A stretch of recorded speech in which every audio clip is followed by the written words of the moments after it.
it was like voluminous of so many different Agreed. areas, not even just the fails, the missteps, but just like the twins, the mother, the this, the that. It's so complex. It's unfortunate for all the other cases, but because this case is so complex and so vast, every person you talk to is interested in it for another reason. The baby Yeah. moms, the amount of Yeah. kids, the CPS, the who done it, where is she, all there's so many aspects to this case. You can't, it's ripe for Nitpicking. this a social media curiosity. So I feel like that's why it's kind of has captured a lot of people. Absolutely. I think, and like you touched on, I think some of there's so many components to this case because you're talking about failures across the community, like the judge said. And I thought the judge in the preliminary hearing really knocked it out of the park as far as her assessment of things and what she, how she couched it in saying that the community failed this young lady. And Mhm. there were a lot of people that knew a lot of things. And I think what's come out now is that some of these things were just accepted. Like the Yeah. things that we're finding shocking, other people in the community, for whatever the reason, weren't finding these things shocking. And that is a concern. Why is that? Absolutely. Why are we not, why were people not stopping and pausing and saying, what's going on here? Why is this older man, running around with this young lady, and why Who's on the known register? Well, here's what stands out to me, and I don't know if this stands out to anybody else, but it stands out to me in the sense that why did the aunt and the grandmother not think to contact Jarvis, who was a known person that she would have been around? They knew she was around them. They knew that the shop was a place she would go and clean at and do things. So it would make you think that if my child goes missing, a normal response is to go down your Rolodex of people that says, hey, these are the people she could be with. But The Shannon fact, did call Jarvis, didn't she? She texted him. She did text no, him. not that day. That was the next day. That was Okay. the next day. She never contacted him that day. And in fact, that was the defense attorney who said, well, why didn't you contact him? Oh, why didn't you? She just said at that point, it wasn't significant. Now, the next day she did. When she texted him, I thought that was Yes. weird that she texted him. It's like, you've got 5 kids with this guy. Why are Yep. we texting? But later we find out Jarvis doesn't pick up his phone because he says people are harassing him. All of his He's women, just got 20 women trying to contact him at once. right? His women are He's calling juggling. him constantly, so Yeah. he doesn't answer the phone. Yeah, I think he was juggling quite a few For sure. few ladies on the side there, with everything. Like I said, he had a pretty interesting situation going on for himself because he had quite a few love interests that all ended up in the courtroom during this preliminary hearing. That were all, I don't know why. in one. Well, again, like I said, that's the interesting part about this case is just I guess these people they knew what his background was because he had a background of messing around with children, but what and they gets didn't me care. is And they were having kids with him. You meet someone, becoming his fiance. Oh, I'm sorry, honey. I'm on the sex register. Sure, no worries. Let's have 5 kids. Yep. And go and take this one down to the shop by yourself. No worries. Yep. It's. I mean, it really made no sense when you sat and listened to what some of these people said, on why they would have thought that it was okay for him to be around children or to be, having children at his shop. I mean, that's what's interesting to me. Why were kids allowed around him when he had these past charges? Yes. Which should have precluded him from that. And where was the authorities? I mean, I don't know. I haven't been able to confirm if anybody was looking into that, but they should have been because he shouldn't have had the kids down near his shop. Normally, if you have past charges like that, you don't get to have kids near your shop. I think there was something about him not necessarily registering properly with the offender site.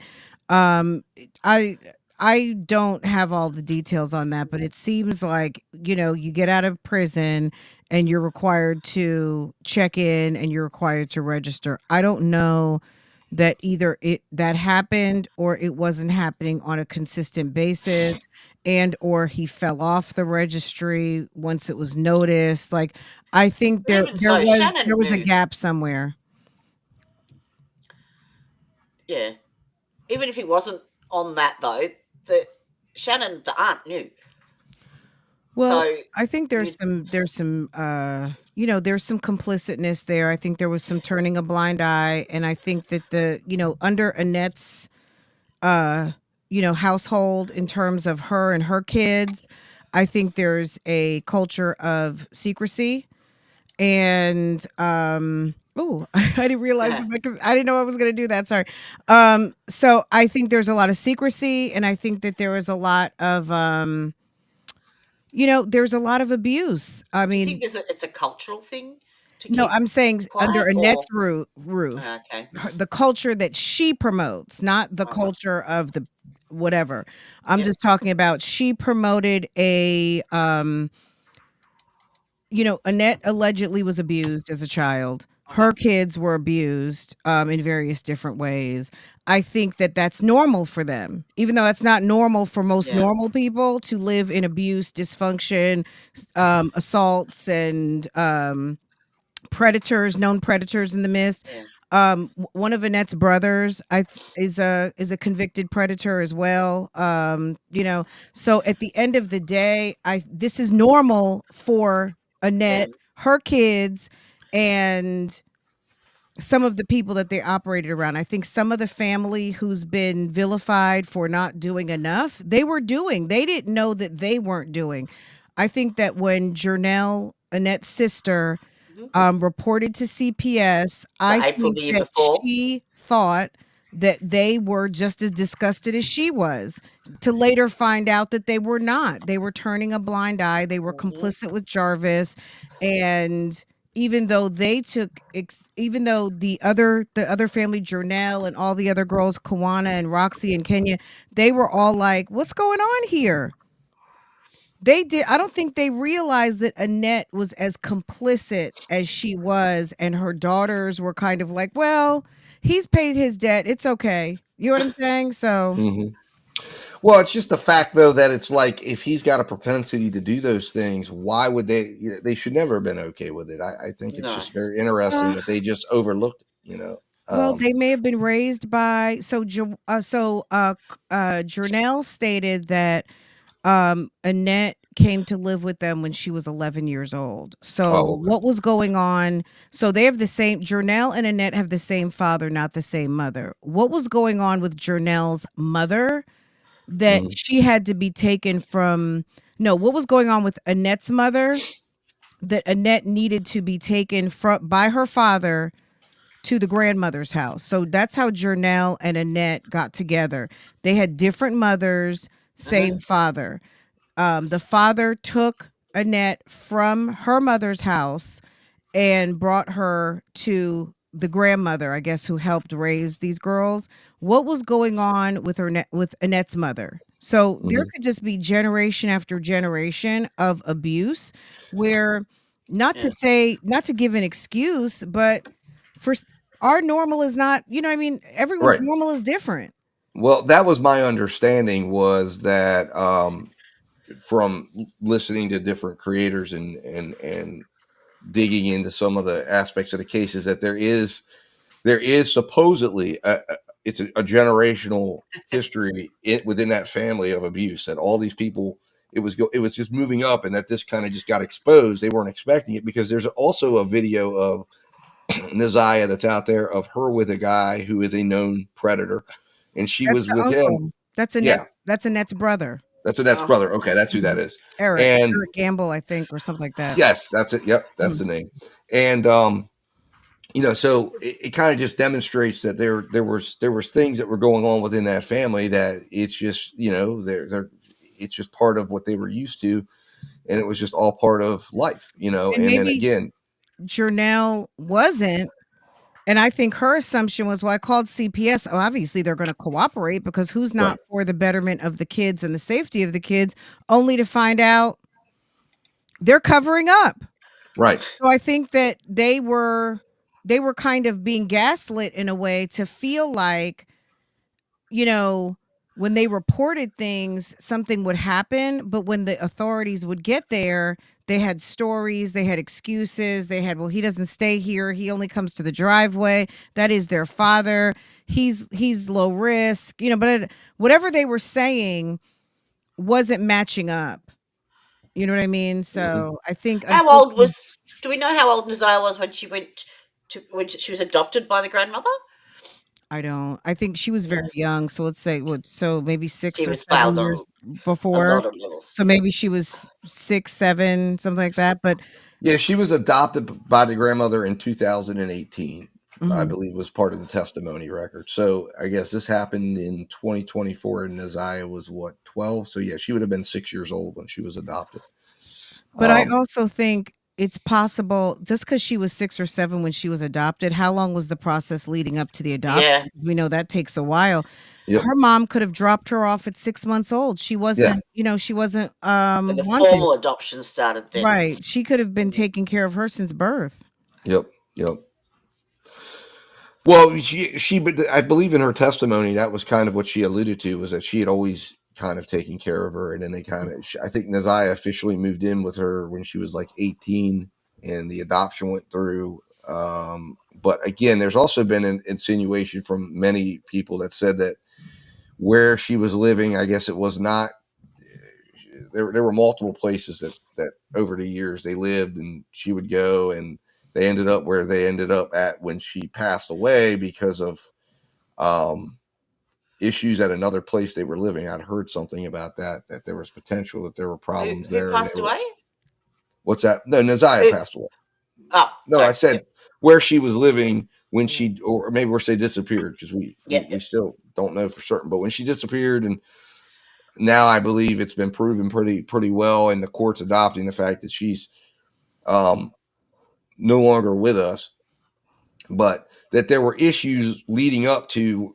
In other words, Annette was not completely truthful about where everybody was staying, and I think Bougie, you were talking Yeah. about Yeah. earlier there was there was probably may have been more kids in that house I than think what was. so. She couldn't get her math together. I mean, Yeah. someone who makes like this is my assumption because I don't know how she makes all her money. My Mhm. assumption is she is someone who everyone in that household has a price tag on. Right. So everybody is accounted for. Everybody is a profit center or a cost center. Everyone's bringing in a check, and Mhm. everyone's bringing in Madam. something. So whether it's these kids are disturbed and they're getting SSI checks, or they have some sort of disability. You've got foster kids, you've got adopted kids. Everybody is getting some sort of a government check. There's some sort of assistance involved. Shannon has 5 kids with someone who's been in prison. We don't know if these kids have any challenges or not. Shannon doesn't appear to work, so there's probably Medicaid involved. There could be some government assistance. There could be Section 8 dollars coming. There can be food stamps, cash.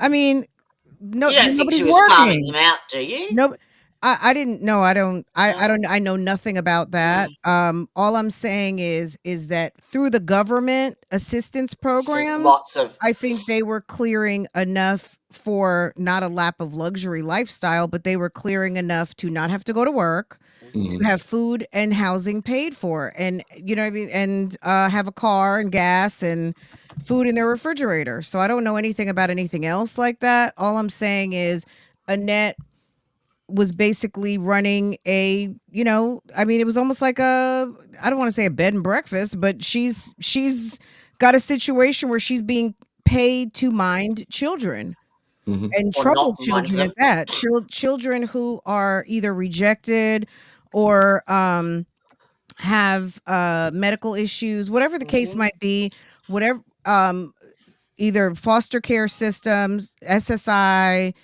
rejected by their parents. Like Naziah's mom gave her up. The father was already married with kids. This was not the best situation for any of the kids under that roof because I think Annette was clearing a check for all the kids. I'm sure Shannon, whatever monies that Shannon gets, I'm sure Shannon has to pay her mother for housing, Oh, for food, sure. all of Yep. those things. Yep. But back to Annette not being clear on, how do you not know how many kids live in your house? You've got 5 kids from your daughter, you've got 2 foster kids, you've got 2 adopted kids, you've got Naziah and Vari, and I don't know how many other kids they had. I mean, she may have had more kids than that, but that's 11 kids right there. So for her to say she only had 6 kids, what about the other 5? Because Shannon lives with you. Yeah. Hmm. So is Vari the different father? Yeah. I don't know. Uh, I would assume so because yeah, because he had an affair with Mervyn Kenyatta, didn't seemed he? to claim Naziah, the association with the brother. I don't know. I'm assuming no, but I don't. We don't. No one's. Maybe he's answered that in it if he knows who, who his father is. I don't know.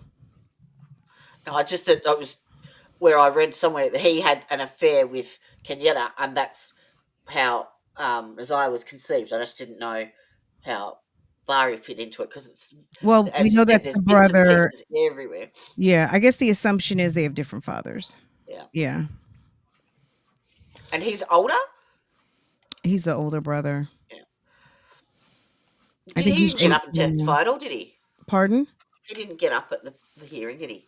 No, I don't think No. I'm not going to say he doesn't know enough. I mean, they could be reserving him for the actual trial, um, because I guess the specific goal was to um get the testimony out that he was worthy of a unalive charge. So Right. Well, I don't well, know if Vari had any information to be able to contribute to that goal. Well, the thing is this is in a preliminary hearing, and I think I was talking about this off air. In the preliminary hearing, you're not the state wants to put up as little of their case as possible because they Right. don't want to disclose All their what cards. it's all going to be. So Right. the only reason why this took 4 days was because they didn't have a body, and there was Right. extra hoops they had to jump through to establish that she was passed away because the defense was going to say that there's no proof she's dead, therefore they Right. can't bound him over on the charges. So yeah, we definitely didn't even touch the surface probably with the witnesses that they Right. could Yeah. possibly bring in. But then the question becomes, do they even need to bring him in? Because they don't have to answer this question. Because the only question is did he is there enough evidence to support that he did this? And with the fact that they have eyewitnesses placing him with her before the last known time that she ever was seen again, and Cordell leaves them at the shop, and then you've got his cell phone data tracking him, not going back to her grandmother's house, but going about his business that evening, picking up the car, going to the hotel, going down by the Rouge River the next day, and they Seeing track him. two baby mamas. Well, they track him with enough to say that he was with her and she's gone now, and then they find her clothes, which they tied to the video, and on the clothes there's DNA and blood that suggests that something happened. I mean, that's circumstantial evidence, which is as strong as direct evidence when it comes to trial that says he's the one that did this. And I don't think a jury would have a problem. And then you put in the messages that says, okay, Yeah. there's a potential pregnancy that he's trying to cover up. He's about to go to jail. I mean, I think we have a very strong picture that doesn't even need any of these other things coming in because they would be distractions. On top of that, the other thing that I think that everyone has to understand is when this goes to trial, certain things are not going to be allowed to come in because they're not. His defense is not going to allow him to be tried on the inappropriate behavior with kids that he's got all around him. They're going to separate that out Well, because they they said start. they're not contesting that. They already said they're like, we're not Yeah, they contesting can't. that. Well, They he can't So he prove it. what he may. Is he going to plead guilty to that? Is that what? I Is don't that, know, but if you go back to the day that Cordell testified in November and they were Mhm. reading the charges, or they were going to discuss certain things, his public defender stated we're not contesting that. Okay. So I'm not sure if he's pleading guilty to that or I don't. I'm not sure. I guess I want to hear how it Yeah, converts I over remember something like to that too because yeah. was They said he overwhelming. wasn't They couldn't. contesting that, so I'm not Yeah, sure what yeah, they mean by that, because it's almost irrefutable in terms of when he admitted to at a certain point, when he admitted that those text messages were happening, that she sent him photos. yeah. I mean, when you look at the second set of interrogation, when he actually was sitting with Detective Jones, I think it was, the one who read all of the text Oh, it was messages. terrible audio. Well, if you so Judge Sabri had her own Zoom Yeah. going, and if you went to Judge Sabri's Uh, Zoom, you could hear it much better. Um, but it towards the end of the interrogation, at least that they showed, he did kind of like, well, I think she sent me some pictures and we were exchanging, you know what I mean? He kind of admitted to a couple of things. And those things are crimes. So yeah, accepting her pictures, viewing her pictures, going back and forth with her, sexting, things like that. I think he was not able to even deny anymore that those things did yeah, happen. yeah. But as far as the actual unalive, no. Um, but I think that he's copped to some things. He just can't not. You know what I mean? There's just too Absolutely. much. Yep, yep. He was definitely carrying on as if it was okay. And back to Annette and Shannon, because there was, and I'm talking about them specifically between this mother daughter. I even if it wasn't okay, Jarvis was obviously managing these women to a degree where he was able to do what he wanted to do. Hmm. Right. So whether it was by turning a blind eye or just being aware completely, I don't know, but he obviously did a lot of what he wanted to do.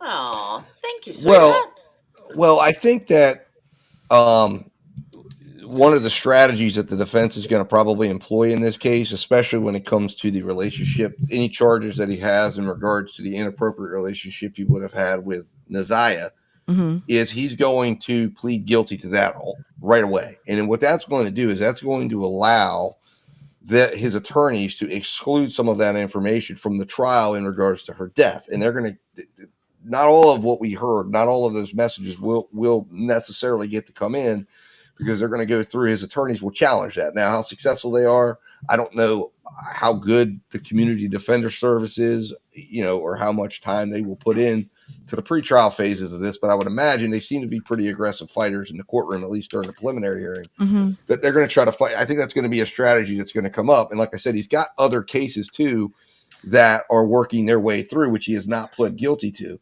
But I would imagine that he's going to enter into some sort of a A plea plea.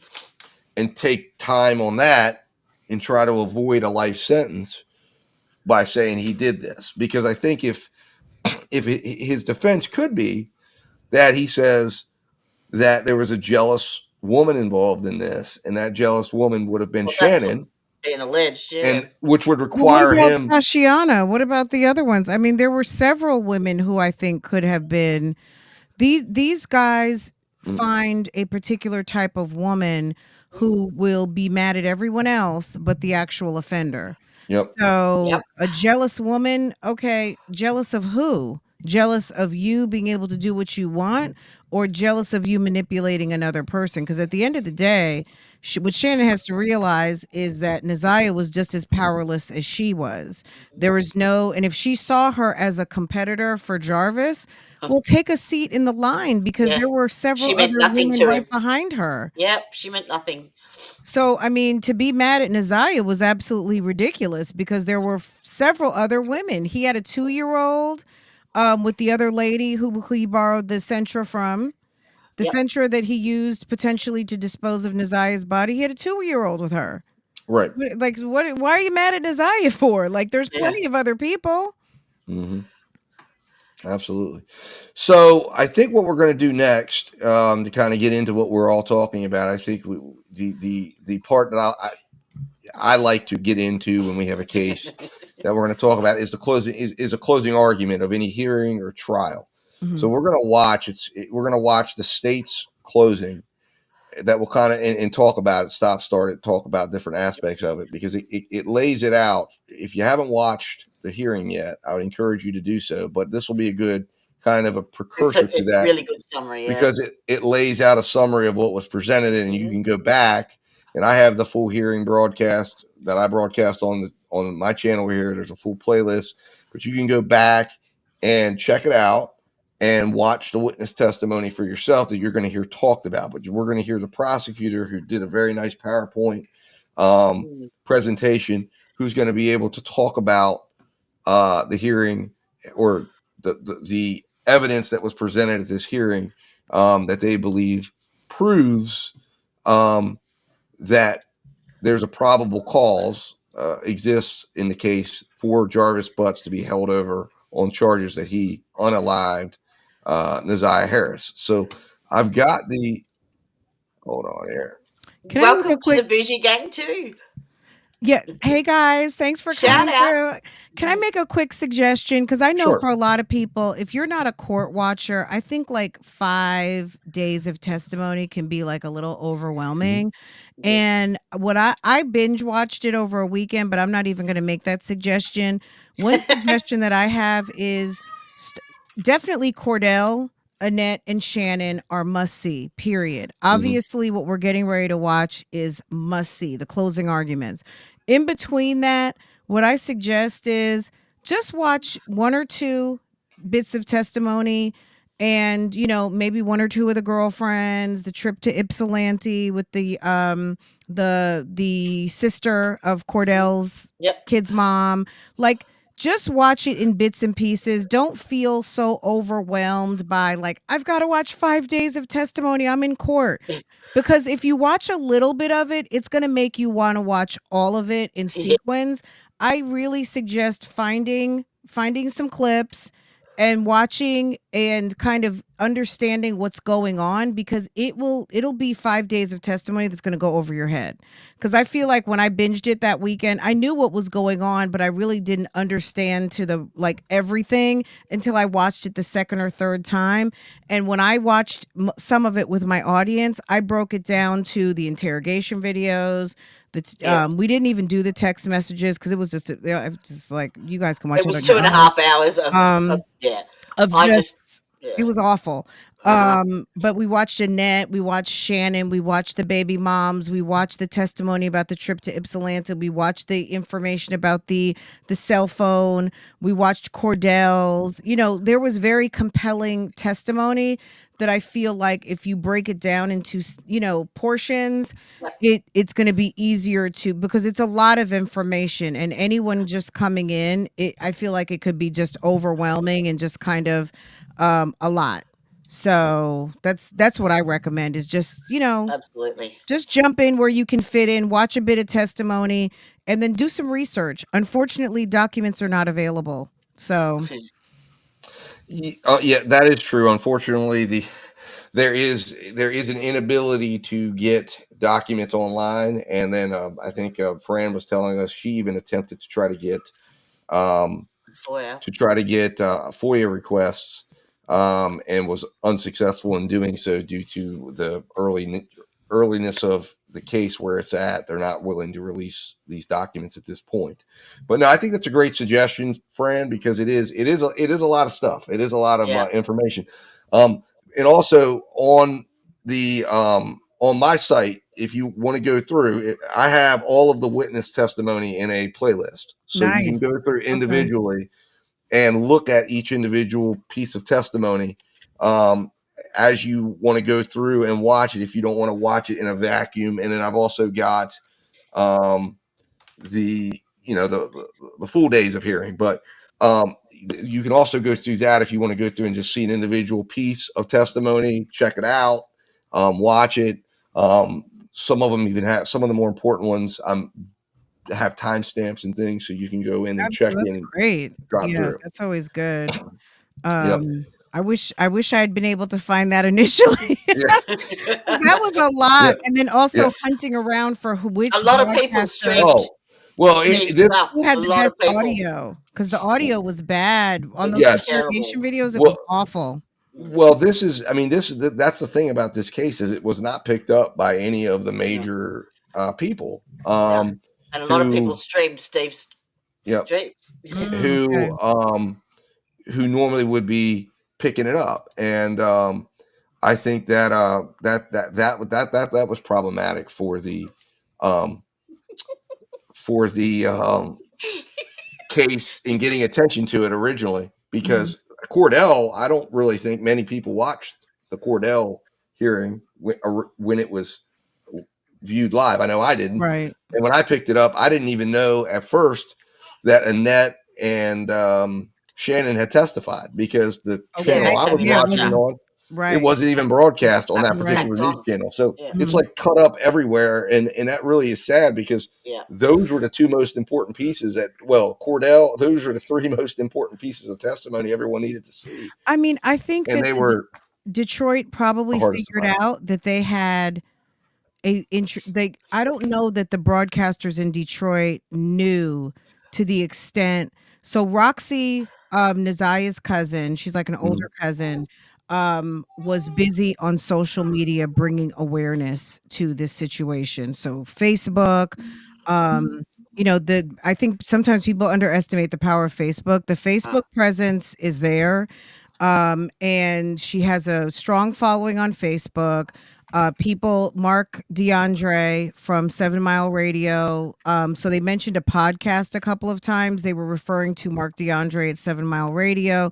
So I don't think they realized that there was a slow churn of a yeah, social media awareness going on agreed. until it really sparked, and all of these channels are getting, six figure million views, and they saw that the testimonies getting a lot. So I feel like, unfortunately, because there's this story exists in so many places every single day, the same thing that happened to Naziah is happening right now Yep, and happened yesterday, but yep. they don't have a dedicated social media No, following the story.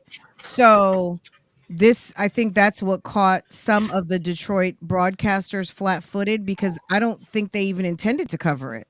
They started covering it because they realized, oh my God, there's a lot of people paying yeah, a lot of attention to this yep, story that want to know about it, and they had to do what they had to. You know what I mean? They came in late. yeah, yeah. As I said, Steve picked it up and had been running it, Well, and actually, he yeah, had yeah, Fran. I was actually one of the first ones yeah, to To be broadcast. broadcasting it. To be Yeah. brought, yep, I was. It was Detroit's channels and my channel, and I got Mhm. over 2 million views Wow. broadcasting it. It yeah, went Yeah. wild, and I cut, because I started. I basically was streaming it, and then I started cutting up the testimony, and I had hundreds of thousands of views on all these testimonies, and normally, it doesn't get anything close to Right. that. So it was like shocking. And then all of a sudden, people were contacting me and like, "Can I use your stream?" I'm like, "Yes, of course." So my streams are being used all over the place, yeah. Mhm. Because you put it all um, together. because I was putting it together like I normally would do with any case, and it just happened to be like a case that wasn't being, for whatever reason, I have no idea. Then I think Court TV, at the end of the case, seeing how much it was getting, Right. they started And they covering picked it it like on their evening wrap up show, where it was like they were, oh, there's a hearing for Naziah Harris. So, I think, like you said, I think this was something that Detroit thought was just going to happen, like a lot of other cases have in Right. Detroit. Mhm. It wasn't Or going to be a anywhere else, national like story. Madeline Soto. You know what I mean? Yeah. How many Yep, other Yep. girls have gone missing since Madeline Soto? How Yep. many other weird parental situations are going on in Florida? So yep. it's not necessarily a pile on or indictment onto Detroit. It's just I don't think they thought, just like whenever you're making the decision to pick up a story, not pick up a story, I don't think that they realized this was going to be As a big as it social is. media thing that it Yep. is. You know what I Yep. mean? No, absolutely. I think Yep. sometimes you have, and you guys too, as broadcasters of your own channels, you guys have a choice between how many different stories every day. Yep. Uh-huh. And like Steven, you made the choice to pick up this story and it made a huge difference, right? Yep. Yep. But you probably had two or three other stories you could have covered that day, right? And Oh, Yep. absolutely. you Well, that picked was the this thing. one That for was the whatever reason, right? And Yeah. it's sometimes it just turns out to be like, Well, oh shit, I picked up on something that, that people yep, really are getting behind. And it's unfortunate that we can't give this type of attention to every story, but that's Yeah. just, we got to give attention where we can give attention. yep. Well, I think you're 100% right, because it was like this story the trial itself, because I have a lot of different, I'll be checking to see what trials are going on, and this one just caught my eye, and I thought, you know what, I want to give this one a little attention, because um, when I looked into the background of it, and I thought, we'll start airing. That's what I like to do, because I'll air sometimes 2 to 3 to 4 trials at a time, and Mm-hmm. to get the attention out, and on the cases, and air it. And this one, for whatever the reason, garnered immediate attention, and I'm glad it did, because it deserves attention, because these It people deserves were attention. operating Absolutely. in darkness, and they were operating thinking Yes. that they were not going to be seen, and this is what it's about. I mean, this is what needs to happen, and this is why cameras should be in every courtroom, and it should be brought in this day and age, I um, totally agree. and not only that, but also there are times when you need to have prosecutors that need to be that need to be called out, and need to be seen on what they're doing. But this is a case where we need to, the community there needs to be seen, of like, these people need to be broadcast on how they failed, and these school officials, because remember, this is the same area where the Ethan Crumley disaster happened, where the Yes. school officials Mhm. let that guy go back to class and didn't search his books. Now, the parents, of course, had their own responsibility, but these school officials, which we've now learned had immunity agreements, didn't do their job in that case. And then we have this one here where this little girl is asking for help, and the counselor doesn't show up. So how many times do we let the Detroit school officials and the Michigan school officials slide by, to where they just don't do what they're supposed to do? They don't do their due diligence to make sure these children are safe, and to make sure that they're being taken care of. And you have a child screaming out, and they're just too busy to deal with it. And time again, it's already happening, into disastrous consequences. In this case, we have a young lady that's missing now. In the Ethan Crumley case, we actually had a whole entire school that was shot up. I mean, it's like, Absolutely. Yeah.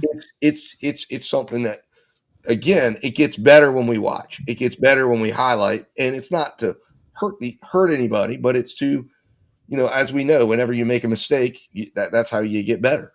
You be aware of the mistake, but they're not going to take notice of their mistakes if they don't have to, if we're not watching. Well, and to your point about her doubled over with pain, like, okay, so they called the guidance. I guess it was after hours. Maybe Mhm. school had just ended, but why didn't you call the EMTs? Why Yep. didn't you Yep. call the nurse?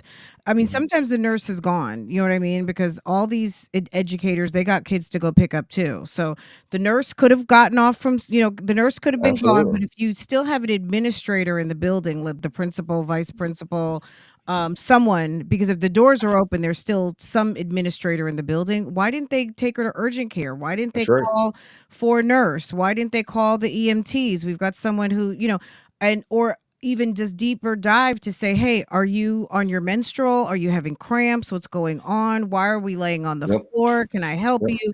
Why are you calling a guidance counselor after hours when the guidance counselor is probably on her school pickup line going to pick up her kids? You know what I mean? Right. Like, Exactly. why are Exactly. we calling the guidance counselor instead of a medical professional or an administrator to make a decision if you need to bring in some medical intervention that you've got a kid that looks physically in distress? Yep. Because that was to me more of the missed opportunity. Rather than the guidance counselor who didn't show up. What did she need a guidance counselor for? She Yep. seemed to be in pain.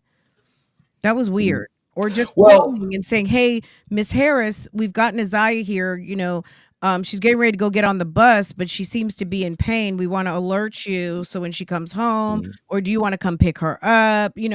Something." Absolutely. Well, I think one of the reasons why I was highlighting the guidance counselor is because it was a counselor in the Crumley case that was involved in Oh, that, yeah, yeah. and Mhm. they failed. But the guidance counselor, to me, these school counselors need to be held accountable for the decisions they're making, because they have the ability to intervene. And like you said, absolutely, Absolutely. they should have been calling her grandmother, her aunt, or someone to get her, to intervene, because she's in pain. She's crouched over in Right. pain. I mean, That's not normal. That's Isn't and you don't Don't they just send us a pack of papers home when kids start school every year to that Yep. say, if your child has some sort of medical emergency, do we have permission? Yes. Who's the doctor? What's your insurance? You have us fill out all these papers. So Yep. if the child seemed to be in some sort of pain, why wasn't the EMTs called? Why wasn't medic called? Why wasn't the nurse called? You know what I mean? Yep. That that Absolutely. that to me was weird. Very weird. Very like I said, the entire way the case was handled in this case by the schools or by the school all the way up until the next morning when she was finally reported. But the fact that the grandmother went to the school to report this and not the police department, I mean, it was crazy. It was as if the grandma was going to try to say like the school was somehow responsible for not bringing her home, even though it's been 24 hours. It's like, why would you go to the school and make this report? Why would you not be going down to the police? Now, again, I don't know how it all works because the school systems where I'm at do not have full police departments either. So maybe there's a different mindset that they know that they have, a different ability than what we would have. But I mean, I'd be going down to the sheriff's department and saying, "Hey, my It kid's was missing." definitely a slow walk. I feel like and that's just my gut. I feel like it was purposefully slow walked to create as many obstacles as possible Right. to get to the point where there's actually like a for real police detective in your face asking you questions. Yep. So I think that Annette, whether it was Annette or not, but I'm going to put Annette at the leadership of it because she's the guardian. She created as many opportunities for there to be as many obstacles to the point where we see a press conference a month later. You know what I mean? Right. Like I think that was all by her that was all by her manipulation because even the sister, Jernell, Annette's half sister, stated that she didn't find out for a couple of days after Right. Ziyah went missing, and Annette was not very cooperative with sharing information. Annette and her household was very onerous of this whole Ziyah debacle, and even the outside help from the family was completely rebuffed. Like they just didn't want, if you were out from the outside of her household, her kids, she rejected all outside interference. Yeah, under her control. Hmm. My roof, my rules. Yes. All right. So we'll go ahead. Now that Jody's back, we'll go ahead and get this playing here. No, Too you're many fine. coffees. All right, here we go.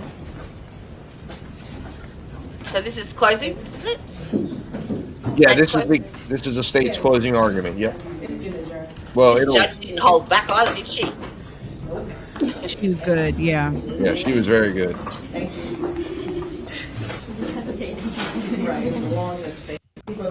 I'm going to take care of a few preliminary matters. It is the people's intent to increase count 3, which is currently criminal sexual conduct second degree, to criminal sexual conduct first degree, person under 13, defendant 17 years of age or older.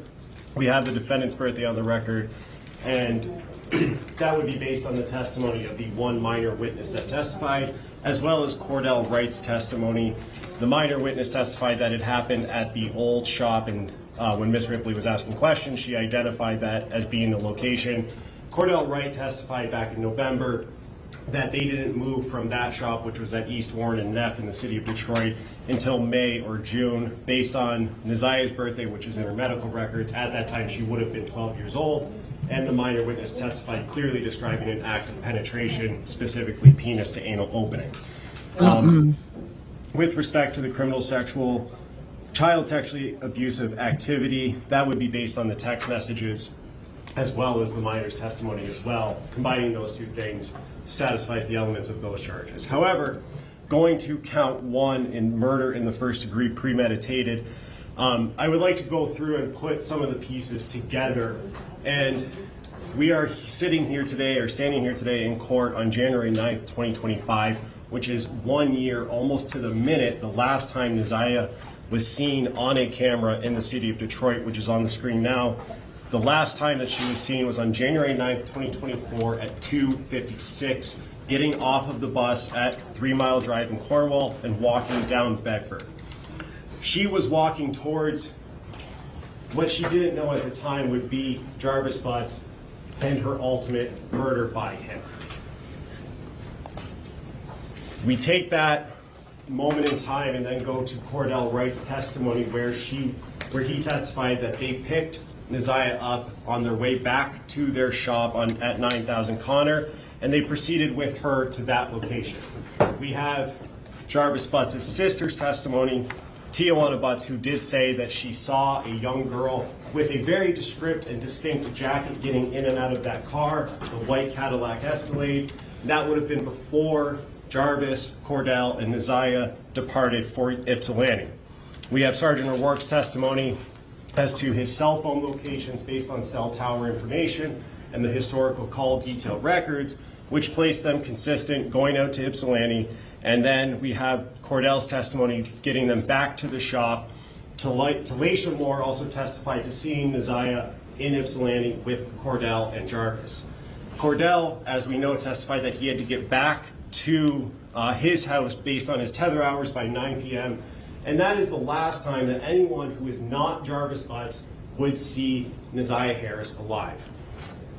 From the shop, we proceed out to the Park Crest Inn, where Jarvis Butts checked into a hotel at 9:30 p.m. And Sergeant O'Rourke's testimony corroborates this, placing his phone in the area of that 20,000 Harper address at around midnight till early in the next morning on the 10th, using the data that you see on the screen in those times. Recapping January 9th, this is the last time that we have any sort of communication from Ziyah. There was, if you look at those messages that Sergeant Jones went through and read, just between Ziyah and Jarvis, there was consistent and constant communication up until January 9th. There's also no messages from Jarvis after Ziyah goes missing on the 9th, looking for her, seeing where she is, trying to find her, trying to help, as anyone should do at that time, her family locate her. There's no messages to her phone, to that Text Now account from Jarvis Butts' phone. Her legal guardian and grandmother, Annette Harris, has not seen any social media posts. The OIC of the case, Sergeant Jones, has not seen anything for a total of 1 year now. The Lieutenant George Harris, who was involved in the investigation in the first month, didn't see anything that he saw from social media or Text Now after the 9th. Jarvis Butts on the 9th, we know, borrowed Latricia Johnson's car overnight, which was unusual. He borrowed that and then again borrowed it on the 10th or 11th. We know that Ziyah's glasses were found in that car sometime after the 10th or 11th when Latricia Johnson was at that shop and Jarvis Butts snatches them out of her hand. From the Park Crest Inn and from January 9th, we go out to 7 Mile and Berg. This is by far the most important location in this case because we know that the defendant spent from 11:40 p.m. on the 10th to 1:34 a.m., nearly 2 hours in that area, in that wooded area where the Rouge River runs through. And to give, this is from the slideshow of the scene photos that were taken at 7 Mile and Berg. This is the area where it's the people's theory Jarvis Butts did at least one of two things. Either killed Ziyah at 7 Mile and Berg, but at the very least dumped her body in this location. We know this because of the evidence that was found there, specifically the black hoodie, which you see in this photo here, as well as the pink bodysuit and the shoes that we confirmed or that are hers based on the picture that the OIC received from her brother. And those items were collected. The black hoodie and pink jumpsuit were tested.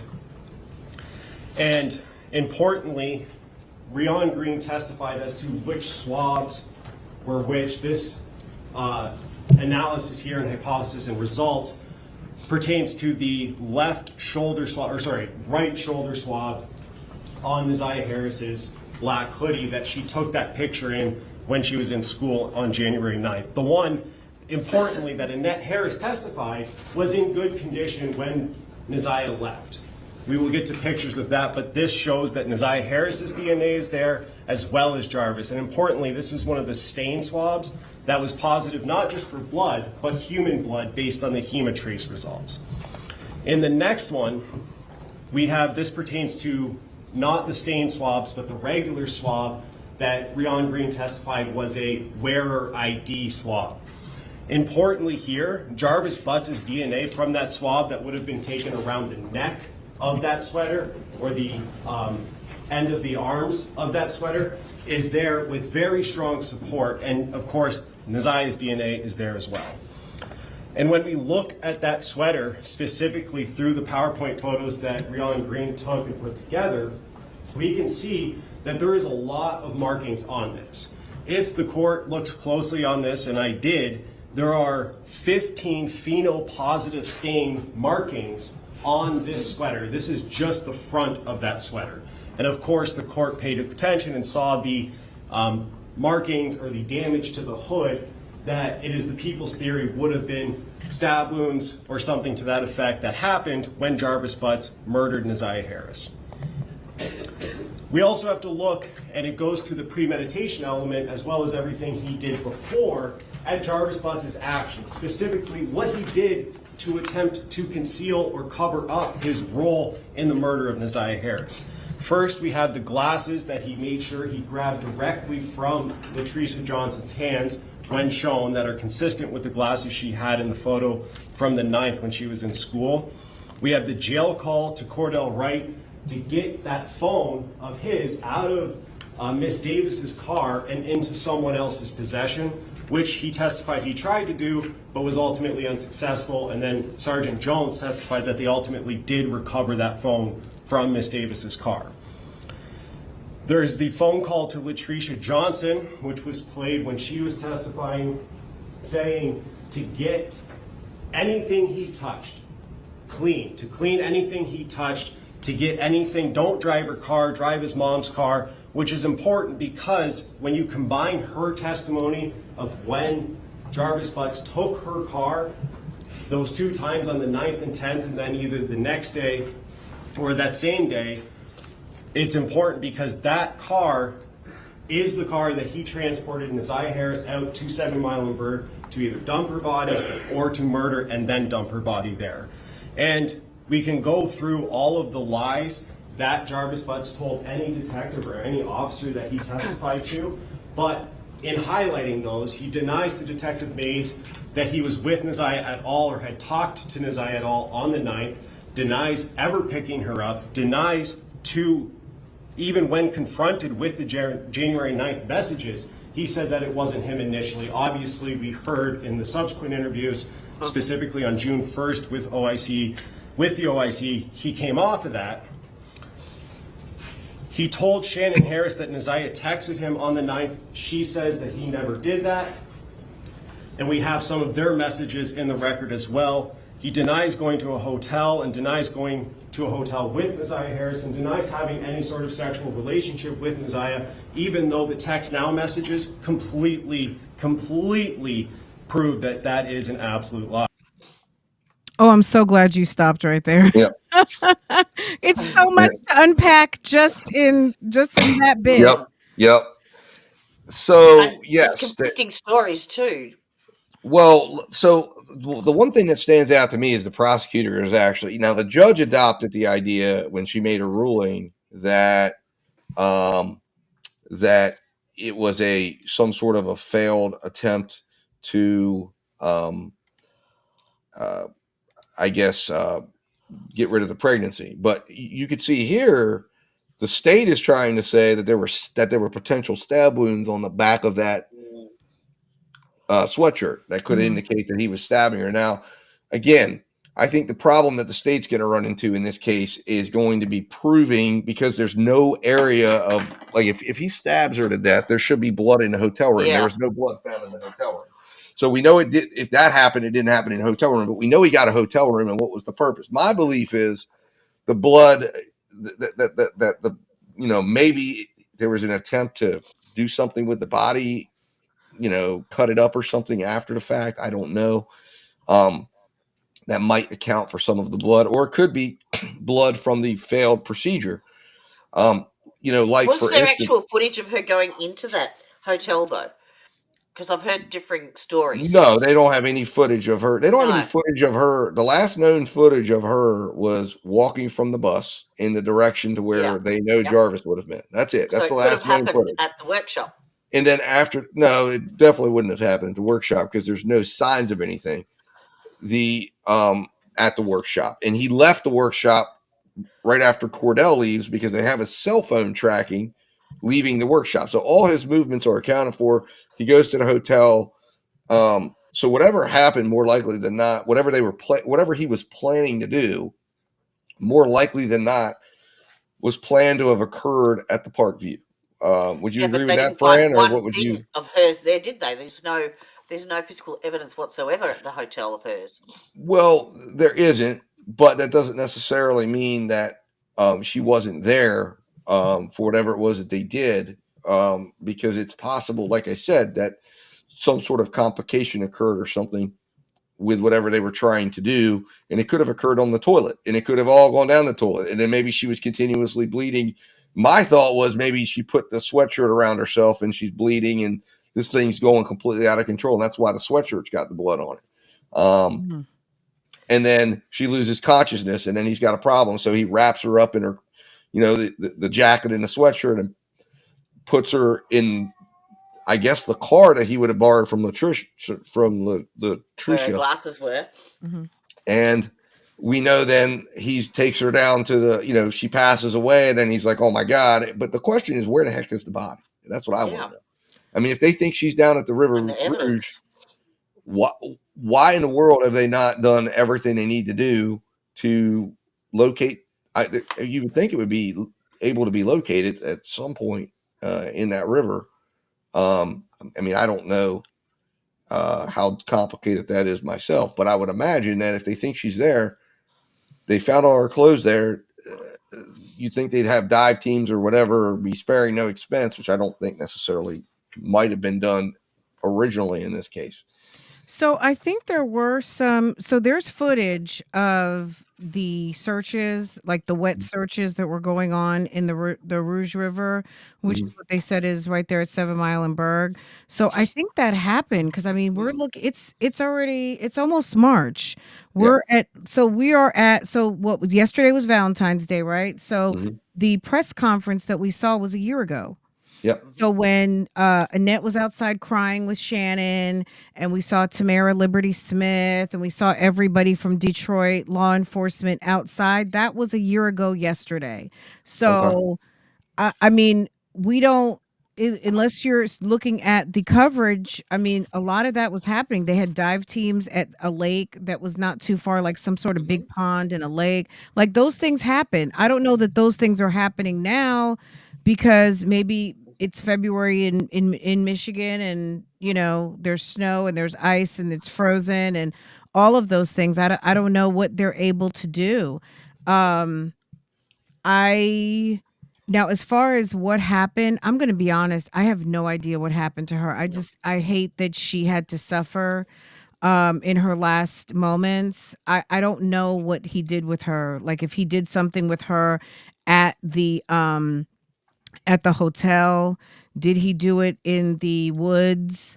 Did he plant the phone in the woods and take off? I would love to know, is Latricia Johnson's car with the technology that they can actually GPS the vehicle and the movement like they did with Alex Murdoch? You know what I mean? Like, okay, the phone was there, but where was he? Because people are, I mean, he's not super smart, but some people do know, hey, let me leave this phone here and I'm going to take off and I'll just come back and pick it up. You know what I mean? Like, don't you think it's interesting though that they didn't ask for, like, to me, they should have gone. I mean, there's a couple people that should have had their phones downloaded as well, which was her aunt and her grandmother, because I'd love to know where they were at, where they were at and all this, and they should have been suspects from the beginning, just simply because of their proximity to the child and the fact that she's missing.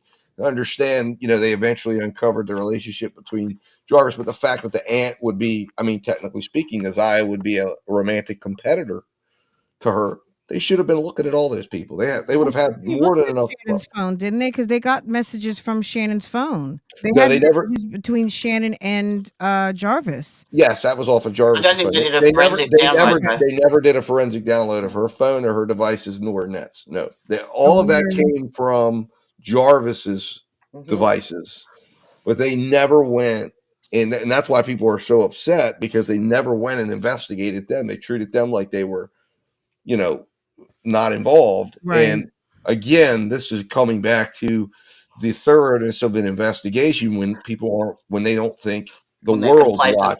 watching. They think Well, and also just the assumption that why would a grandmother like it maybe they were not aware how deeply embedded this acceptance or well complicitness of the here, sexual of how Jarvis how deeply he was able to do as much of what he wanted to do with this family. You know what I mean? Like maybe they would have just assumed that they would have done something different or they weren't turning a blind eye. They just assumed like, "Oh my god, she's missing. They've got to be upset." I think well yeah, well here's the bias. thing. Yeah, but here's the missing here's the part that makes that turns all that on its head. That should have had the investigators asking questions. The unusual behavior that should have triggered an investigation into them was the 24-hour Yep. delay in reporting. Absolutely. Yeah. And that is enough to say, you know what, we need to look and see who all is connected to this and who and where they're at, where they were. Because to me, there should have been a verification to say, okay, grandma says she's looking around. Let's download your phone. Let's get a warrant. Let's find out where you're at. Because it was completely, to me, crazy how casual they were when they said, Yep. yeah, this is the first time she ever goes missing. And it's like, okay, so you weren't out I'm gonna sleep on it. Yeah. like burning down the city trying to find her. Like Well, that's not that usual says two behavior. things. It says two things. Either you're lying and Okay. that's not the truth, or you don't care. Right. So or Well, both. You know in what I mean? either of those would have been, in my opinion, would have been enough to A start an red flag. investigation Absolutely. of Yep. neglect because that would Absolutely. because of the fact that the grandmother is not just a grandma in this. She's the guardian. She is the actual legalized guardian parent of the child. Absolutely. Therefore, she had a duty to the child. So this is where, again, this is why that judge said they failed her in Right. not immediately Absolutely. investigating every member of that was around her and associated with her, and simply focusing on Jarvis. Now, I think this is a news report. I don't know if this is the Just I- while you're on that, Steve, you know how we were talking earlier about the supposed brother's audio. Mhm. He in that audio he explains all of that. Oh, he does. He has an Okay. explanation for why the clothes are there, what Jarvis's movements were, and why the whole. Oh, he does. So he actually Yeah. explains Yeah. it all as far Yes. as Yes. what. Well, I'll have to send me a link to that because I want I to. will. Yeah. Yep. I want to. I'm always interested to hear. It answered a lot of questions for me. Good afternoon, So everyone. this is Thank you the- for being here. I want to just start off before I bring up Chief Jackson from Detroit Public Schools Police Department and to what brought us here today. On February 12th, we had a briefing on this missing child. Yesterday, we had a much more comprehensive and detailed meeting where he brought forth a number of different factors as to what occurred and what they have been working on. We left that meeting with some very serious concerns about Ziyah's safety, and I'll bring up Chief Jackson at this time to give you an overview, and I'll be coming back up to talk about the details. Chief Jackson. Good afternoon. Back on January 9th, we believe Miss Ziyah Harris did not return home from school. She was a student at Clark Elementary. January 10th, her family went about the process of reporting her missing. We began our investigation at that point. We began working back, following through her on her last known steps, possible person she was in contact with, some of her school-age friends, gathering different information. As we began to work back through that information with our local, state, and federal law enforcement partners, information that we obtained has led us to this point here. At that point, we reached out to Chief White to let him know the developments that we had, and So at that point, we decided that this investigation had kind of gone past the four walls of our building, and Chief White stepped in to help us out. Chief White. All right, thank you, Chief. So again, after our meeting yesterday, we were very, very concerned. I made the decision at that time that we will take lead on this investigation. We'll be bringing in our local, federal, state partners, a very concerned community, our Board of Police Commissioners, our civic leaders, every single person to assist us in bringing little Ziyah home. That's the goal here, is to do everything we can to bring her home. We have debriefed on a number of different factors. We're hopeful that we find her well, but we can't operate on hope. We have to operate on information, investigation, and work, and that's what we're here to do today with this incredible show of force that we have at this time. I will bring up Deputy Chief Carrie Sloan to talk a little bit about some of the aspects of the investigation at this time, but I will tell you that it is still early in the investigation on our part, although DPS has done a number of different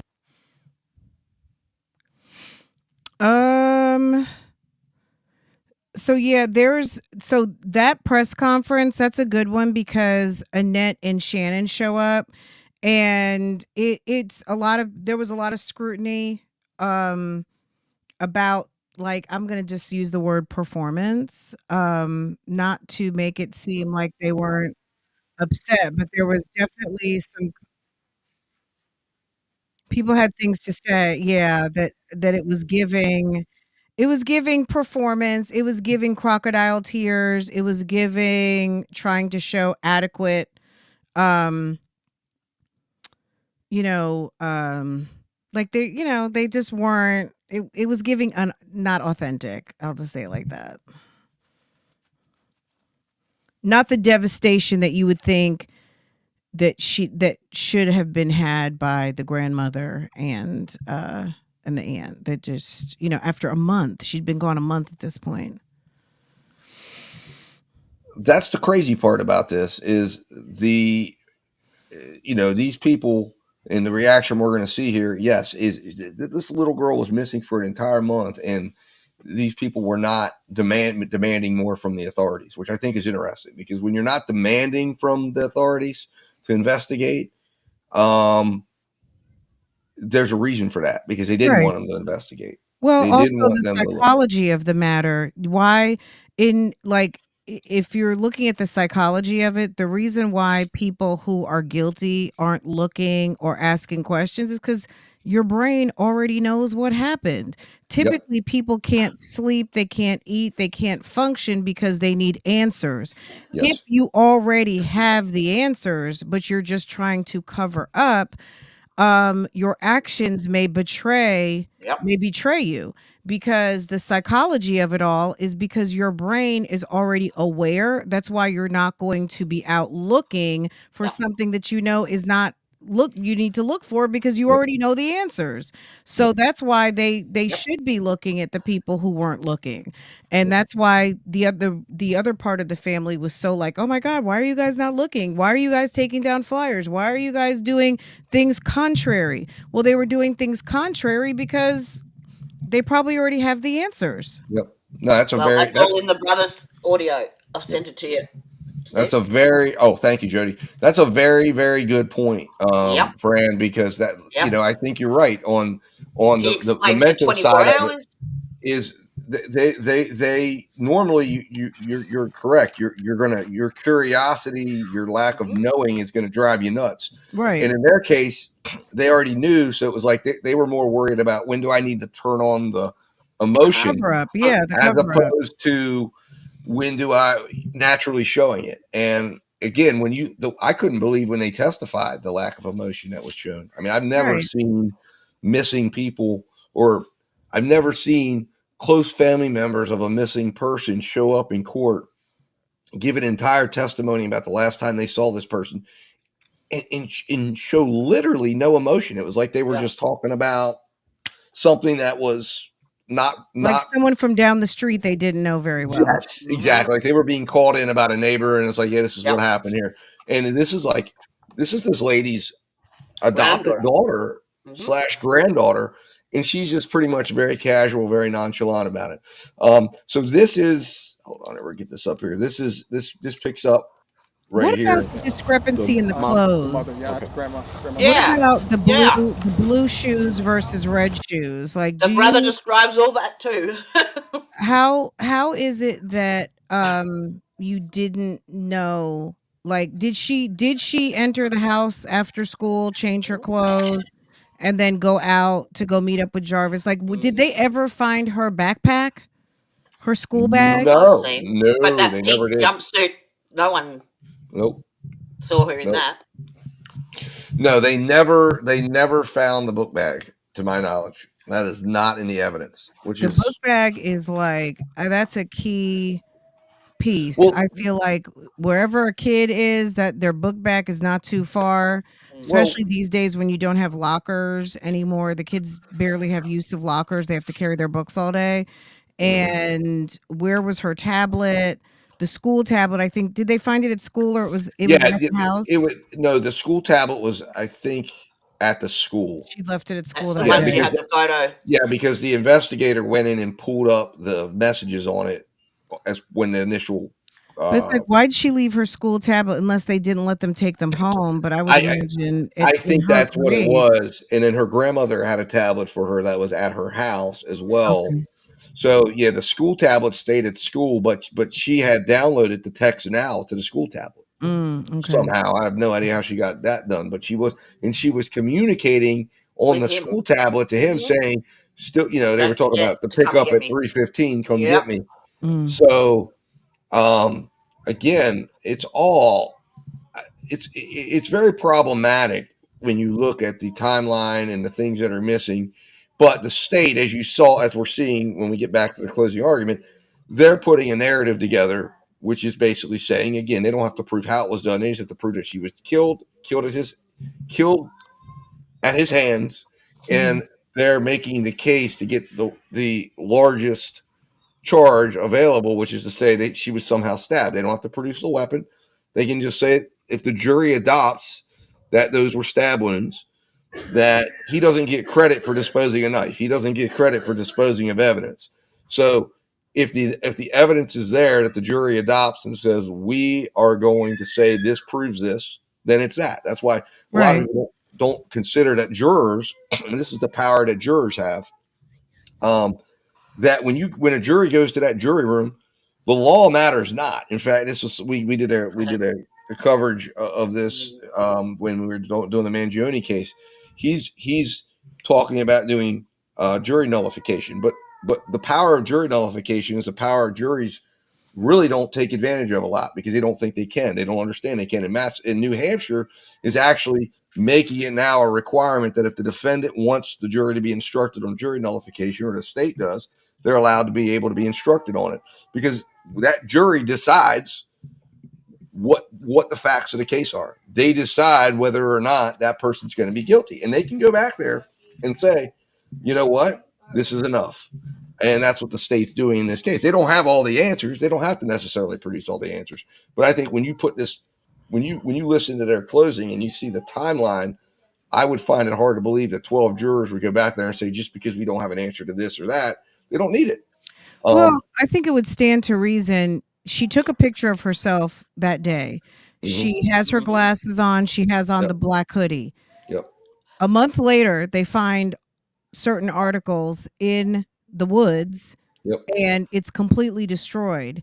And you have a witness that states that there was a pair of clear glasses that she didn't know anything about. I'm wondering, did the police ever retrieve those glasses? No, they were not able to. Okay. Yeah, they were not. So Unfortunately, he he probably The ones grabbed that were put in them them. the in car. trash.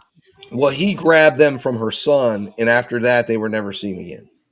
Okay. So he Yeah. probably broke So them he and threw them in the broke them, trash or which The is one in to the me. back of the car.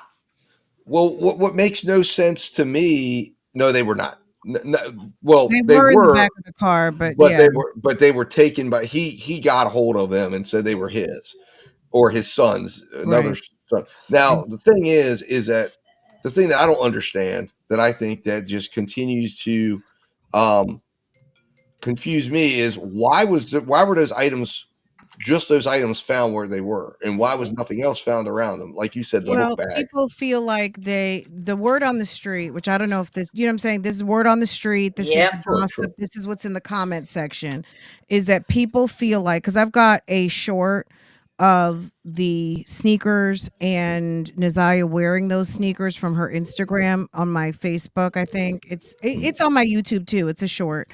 But in the comment section, what is a resounding comment is that people feel like the evidence was planted there. Yep.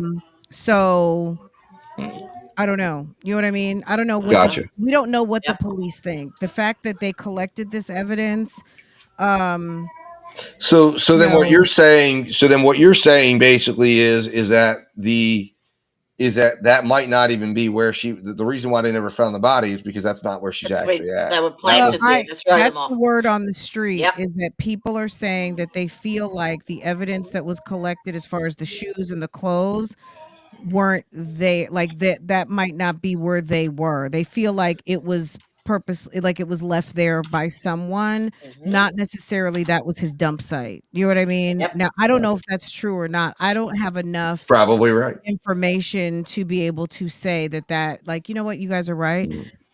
And maybe the reason why they're not finding enough evidence in that general area is because that wasn't where it was. Because keep in mind, they were looking in some sort of lake or pond or something not too far away. What the reason was they went there, I don't know. Well, Um, the reason they went there is in the state had mentioned it is because the cell phone data showed he was in that area. And when they got the cell phone downloads, and then they went and looked in that area, and they were searching along that they were searching that river area because of the cell phone data. Yeah, And but then that was the next day. He didn't go there till that was like a month or so. Well, you're talking about when he went there. Yeah, that was the yeah. next day. But what I'm saying though is that his cell phone. Now he could have left his cell phone in places, but his cell phone data is what they were using to track him, which is why the prosecution is stuck with saying, well, whatever happened there, either killed her or he Yeah. disposed of the body they there. need to get the OnStar engine computer. They need to get those Yeah. engine computers like they did in the Murdoch case. Mhm. And it's the car. It's the vehicle that I think is more telling. I mean, yes, cell phones do tell a lot, but cell phones can also be left. If you're relying on a vehicle to get away with a murder, now it's you need to download the movement of the actual Well, vehicle. I don't know if was the car that he was driving, Latricia, was that a car that would have had that information? I don't No. know. I Yeah, think they because I were think it was. used vehicles. They may not have had like Yeah, I was going It to was say a I don't Nissan think they Sentra, wasn't were it? because what's that now, Jody? It was a Nissan Sentra. Yeah, Mm. I don't think unfortunately they would have had they would have had the vehicle she was driving would have captured that like Yeah. Murdoch's did because his was a little fancier of a vehicle and he was paying for the subscription. But well, I also mean, sometimes the ignition starts. So mhm, even so let's just I'm not sure what the year of the vehicle was, but even like the ignition starts. So sometimes like the OnStar, yes, OnStar is going to have a lot more data, but your most cars at least that are like let's say 10 years old, they have some sort of a computer and the mhm. computer might tell ignition starts. How long was the engine? Because when you go to AutoZone or whatever, they are plugging into the computer of the vehicle and they can tell certain things. There might be some data trail that we know nothing about. But I'm sure they're probably thinking of those things. And I feel like with a lot of the questioning around Annette and Shannon, I feel like some of the detectives have got to think like, you know what, let's just to rule it out, let's go check out Shannon and Annette.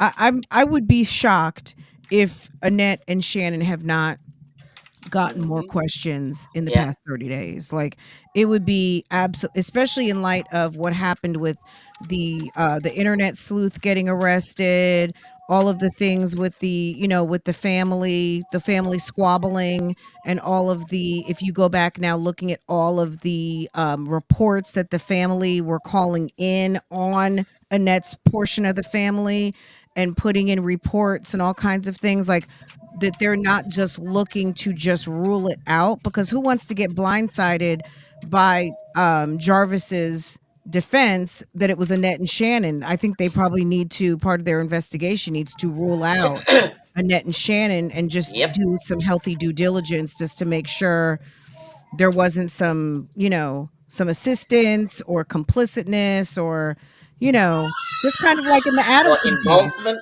Like with the Adelsons, the deeper that you get, Yep. the more you found like, oh my God, and they're involved, and they're involved, and oh no, and she's involved. Like, so you just never know.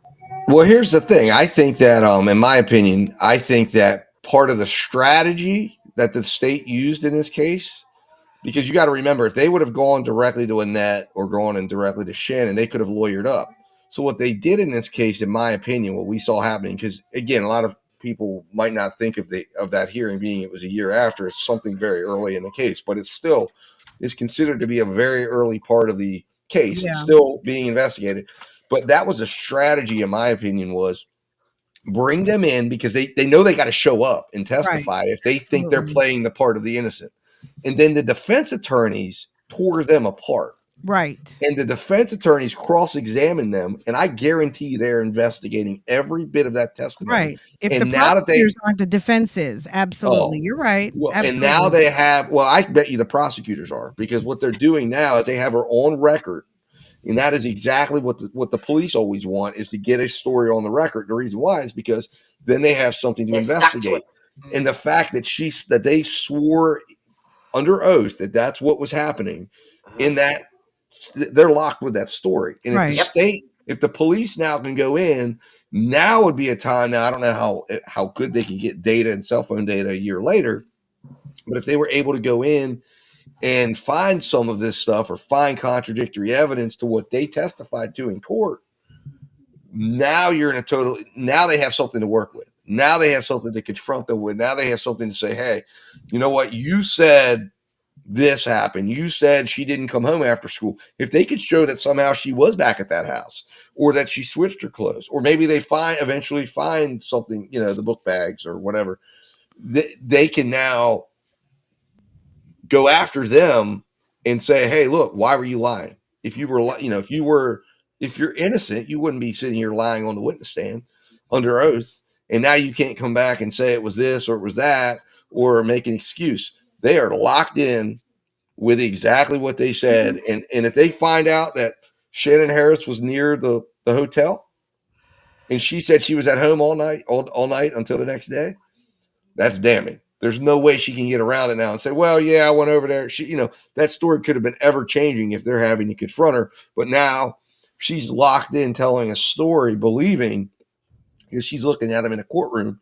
Well, Jarvis is, we're gonna try to get Jarvis, and nobody's looking at us.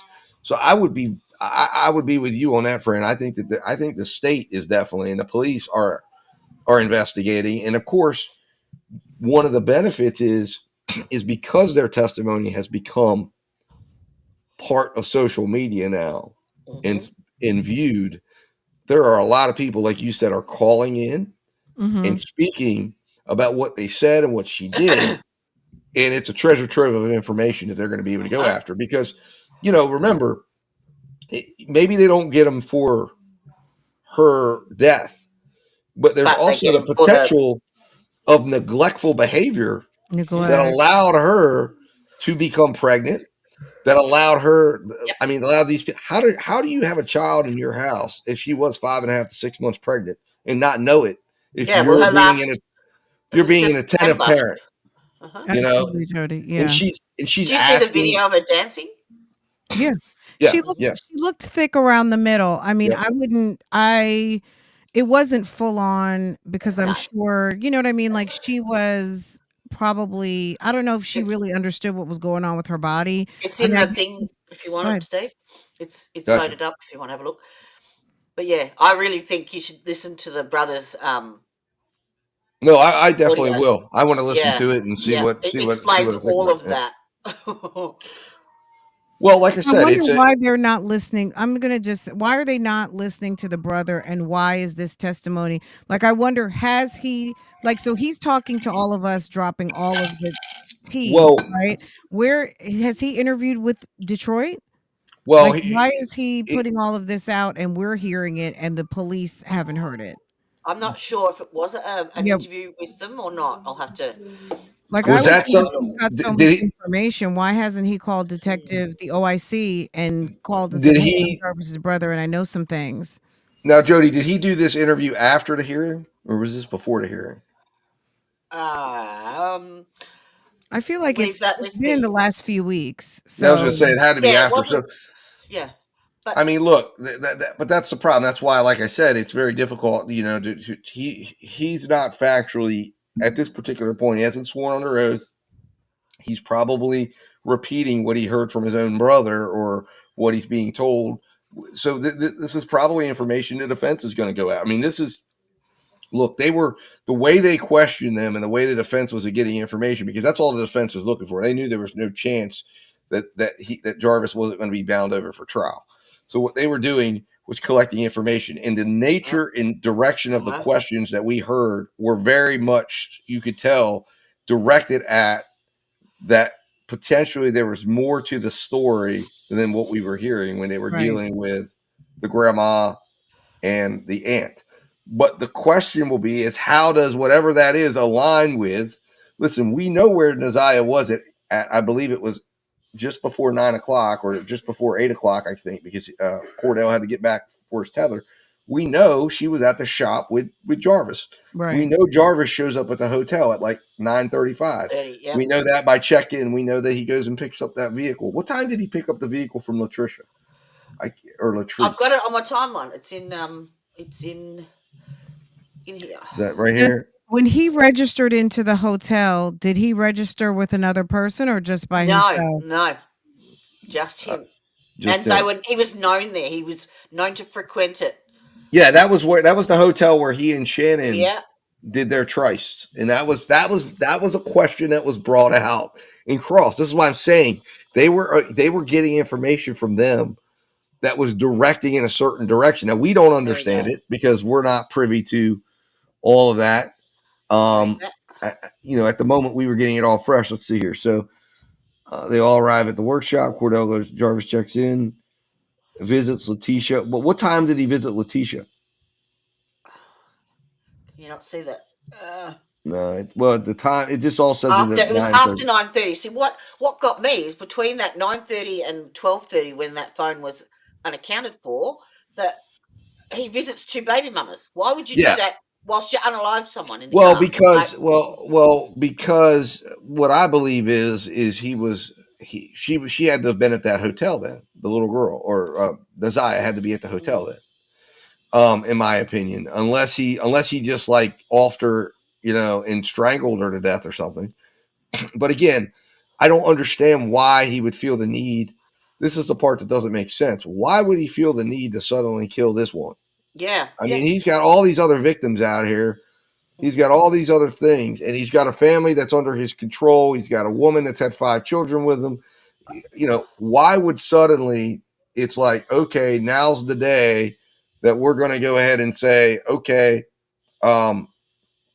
let's throw our life away and do something so extreme that we that really brings attention. I mean, he knows all these messages exist. He has to know the most extreme reaction to all of this is do what he's alleged to have done. So this is why I say that whatever he was intending to do, whatever people thought he was intending to do that were in the know, didn't go the way they thought it was going to go. And my question to all of what you're saying too, on top of that, why on this day? That was the day he was supposed to be turning himself in. Yep. Yes. And he didn't have to. He was in court. He went to court. Court got canceled. So now he's got a whole nother 30 days to go back. Yep. Why? What happened?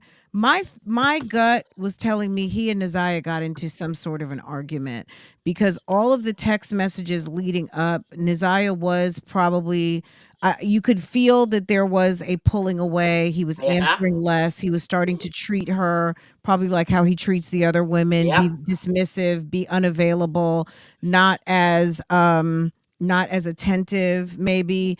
And she was like, why are you not calling me back? She's trying to get a hold of him, all of those things.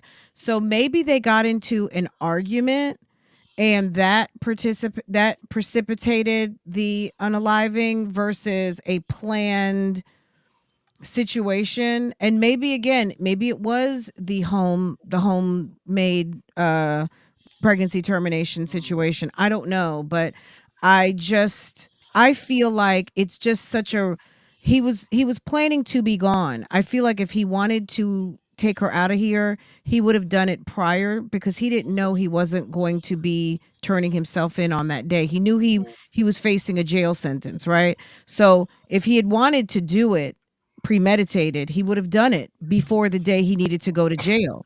So he went to turn himself in. He didn't have to turn himself in. He's free for another 30 days. And But he's here's also got someone in the car with him too. you're A talking about witness. Cordell? Yeah. No, I'm just saying in general, he's hanging out with Naziah like he Mm. probably already was. Something occurred to make Mhm. him snap. Because how if Well, she's doubled over in pain, how is she walking? Keep in mind, Jarvis's sister stated Uh-huh. she was walking back and forth to into the gas station. We don't know if she was buying candy and treats, using the bathroom. We don't know what she was doing. She left school, she had cramps. It okay, is not so uncommon to have cramps when you're pregnant. So she could have been having Mm. she's having cramps and she's not feeling well. But then later she's walking back and forth into the gas station. She's doing whatever, going to the bathroom, buying. She probably didn't go to the bathroom at least that one time because Jarvis's sister was going to the bathroom. So maybe she went to go buy some candy or some chips or whatever. Um, and then later she's in Ypsilanti. There was no word that she seemed to be cramping or Mm. in pain. There's no word that corroborates, not to say it didn't happen, but cramps pass. And if you're mhm, pregnant, growing pains when your belly, your uterus is expanding, you have cramps. Anyone who's Yeah. pregnant knows this. right, right. What So, got me um, was the actual, like, if you have a look at the photos of where the mechanic shop is, there is nothing around it. Nothing at Mhm. all. Like, it's Well, really isolated. I feel well, like they you've got into an argument. you've hit a point. So what I'm wondering is this, right? Was this a scenario where he realizes he's going to be not going to jail, and they decided to meet up for what would have been a normal trice because they were meeting up at places. I know he would go to her house or whatever, but in this case, they're meeting up, and then because this is a common area where Shannon and he would have met, did her sudden not coming home make her go out and look? And again, she claims she didn't contact him, but did she go out? Did Shannon actually go out looking? Did she show up at that motel, run into them, and Did find him did with? Regina, did Talisha, did any of Yeah. the other ones? It could like I Mm. think Shannon is the convenient, not to say Shannon doesn't have anything to do with it, but I think that sometimes, there could be multiple Well, parties except the responsible. There could be a triggering lot of point that different things. the triggering point though would have been that Shannon and the grandma would have known that she was missing, and the idea that Shannon sat at home and didn't go searching would have potentially said, okay, she goes out and says, I think I might know where this girl's at, because maybe I they. just think they didn't care. I'm gonna be honest. I know it sounds callous. I don't think they cared enough. They were waiting for her to come home the next day. They probably thought she was being grown, which is what Mm, they said in text messages on Facebook, is that right, they thought she was out being grown. being grown. That's Okay. that's what her What's aunt being alluded to. grown? Acting like she's a woman, and Yeah, basically out At out with a 13. she's out with a out with a man man. Yeah, being being grown. doing what adult females do. I think that Shannon and Annette did not care. Hmm. I don't think they cared enough about her, just to be honest. I don't know that I'm not sure what hands they had in it, but I think that the excuse that they have for not looking and not reporting is because deep down inside they knew she was fooling around with Jarvis, and they just figured she was with Jarvis. They're not going to say we figured she was with Jarvis, but I think they figured she was with Jarvis and she was out doing whatever they probably assumed she was doing, and they figured she'll be home in the morning. She didn't come home in the morning, And then the and concern then there set goes in. the story of, well, she's never done this before. I mean, I'm sure if she was fooling around with Jarvis to the extent that we see. There were times where Neziah had to be unaccounted for, and it was just, I mean, if they're sending her over to the shop and they know that that was going on, then there might have been a little pass through of, at least I know who she's with. I mean, I think the Right. assumption is that Shannon's mad because he's with Neziah. Maybe she wasn't mad because she knew at least who he was with, and that they were controlling the situation, versus Regina, Talisha, this one, that one, Angel, blah blah blah. At least they would know and have a little more control over the situation versus no control and not knowing. Well, I the I just theory don't think that goes they that cared enough about her. the theory is that she did go back to Shannon's house to, for whatever reason, to collect something, and that's when Shannon actually found out about the pregnancy and lost her shit. That's what's been put I out there. think she knew before then. I mean, if she was 5 or 6 months pregnant, Yeah. you've got young ladies in the house. She needs to have. They say, okay, so she was asking Jarvis for sanitary napkins and Yep. supplies. Yep. Um, Shannon knew very well that she was sharing Jarvis with other women, and I think she also knew that she was lining up her daughter and her niece to participate in the foolishness and the Oh, abuse. So I don't think anywhere, shape, or form that they were unaware of what was going on with Jarvis. I don't buy that part of the story. I can't factor that into my yeah. thoughts of the story because I feel like they were well aware. It's like, again, Jennifer, Jen Soto playing like she didn't understand what Oh, was going on with yeah. Stefan and Yeah, no, Madeline. go and jump in You know bed. what I Yeah, mean? no worries. Like, Shannon, as sick as it is for us normal folk, this was normal for them because this Yeah. is a family, and I'm talking about under Annette's roof. I'm not talking about the Correct. extended family of all the people who called and reported. I'm talking about under Annette's household. This was how they operated. This is a grandmother who was abused, and she allowed, and if that what they say is true, she was sleeping with Jarvis too. Annette, and then so Shannon was sleeping with Jarvis. Marquita slept with Jarvis. Marquita's current boyfriend slept with like, this is a very incestuous, disgusting, So situation going on here. so So your theory would be then, or at least what you think would have happened is that what is it then? Because I think the reason why it's kind of come up that Jarvis was trying to do something that there was some sort of plan in effect, which is what I based it on, is the text messages. That's like, are we still going to do this? So the question, that's why I kind of got the impression that said that they probably did know, the grandma and the daughter, and they or the grand, well, I guess it is the grandmother's daughter, the grandmother and the aunt, and that it was kind of like, Jarvis, take care of this problem. Like, Hmm. because if you don't and you go to jail and this baby is had and Neziah talks, or, because That's what obviously I was thinking. a Is DNA but that how maybe test, they did Isaiah come didn't for want the to have. grandmother? Maybe she wanted to keep her baby. well, um, that's Like, the possible. assumption Yeah. is that she was a willing participant in this Right. home style abortion. Well, excuse me, unaliving of the termination of the pregnancy, right? It's the assumption is that she would have been okay with that. It's Right. not, there's, I mean, just like Annette had a baby at what, very early. Mhm. Um, it's quite possible that Neziah would have wanted to keep her baby. We don't know that she didn't want to keep her No, baby. So Right. whether Jarvis was researching home remedies or not doesn't mean she was a willing participant. no, Well, not at all. then the question would be, though, I think for everyone is, what was she, because she was aware something was going to be happening that afternoon when she went with Jarvis. So the question is, why did she show up? Why did she reach out? Why did she go? And if she thought it was going to be that, maybe she thought she was going to talk him out of it. And then the other question is if that was what he was intending to do, and this is the other problem, like you said, you bring up a very good point. He thought when he was going to court that day, he was Uh-huh. going in.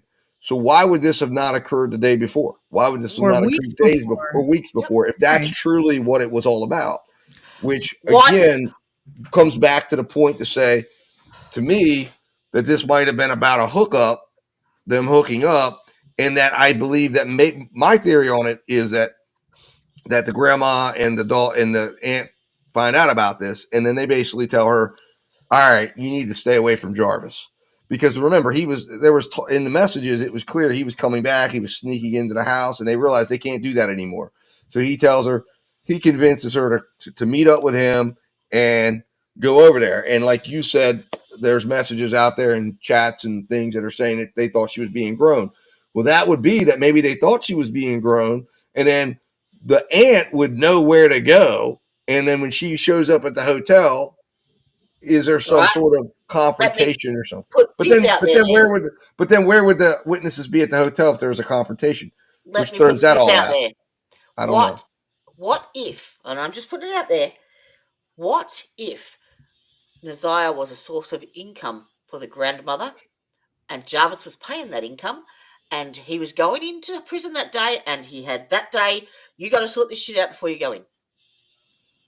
Well, except that Jody, he should have already been. The point is like he went to court that morning, Oh, it was and in the morning, was it? Okay. the court gave him 30 days because he told the court that he asked for a continuance on when he had the self-report, and he knew he had the self-report in February, and they basically told him, when you come, there's not going to be any more extensions. But he had to do time that was going to keep him in jail until December. It And was if like a she's gun five, charge. It was yeah, like and a if gun she charge. Mhm. correct, and he had to go to he said he had a charge in another county that he had to work out.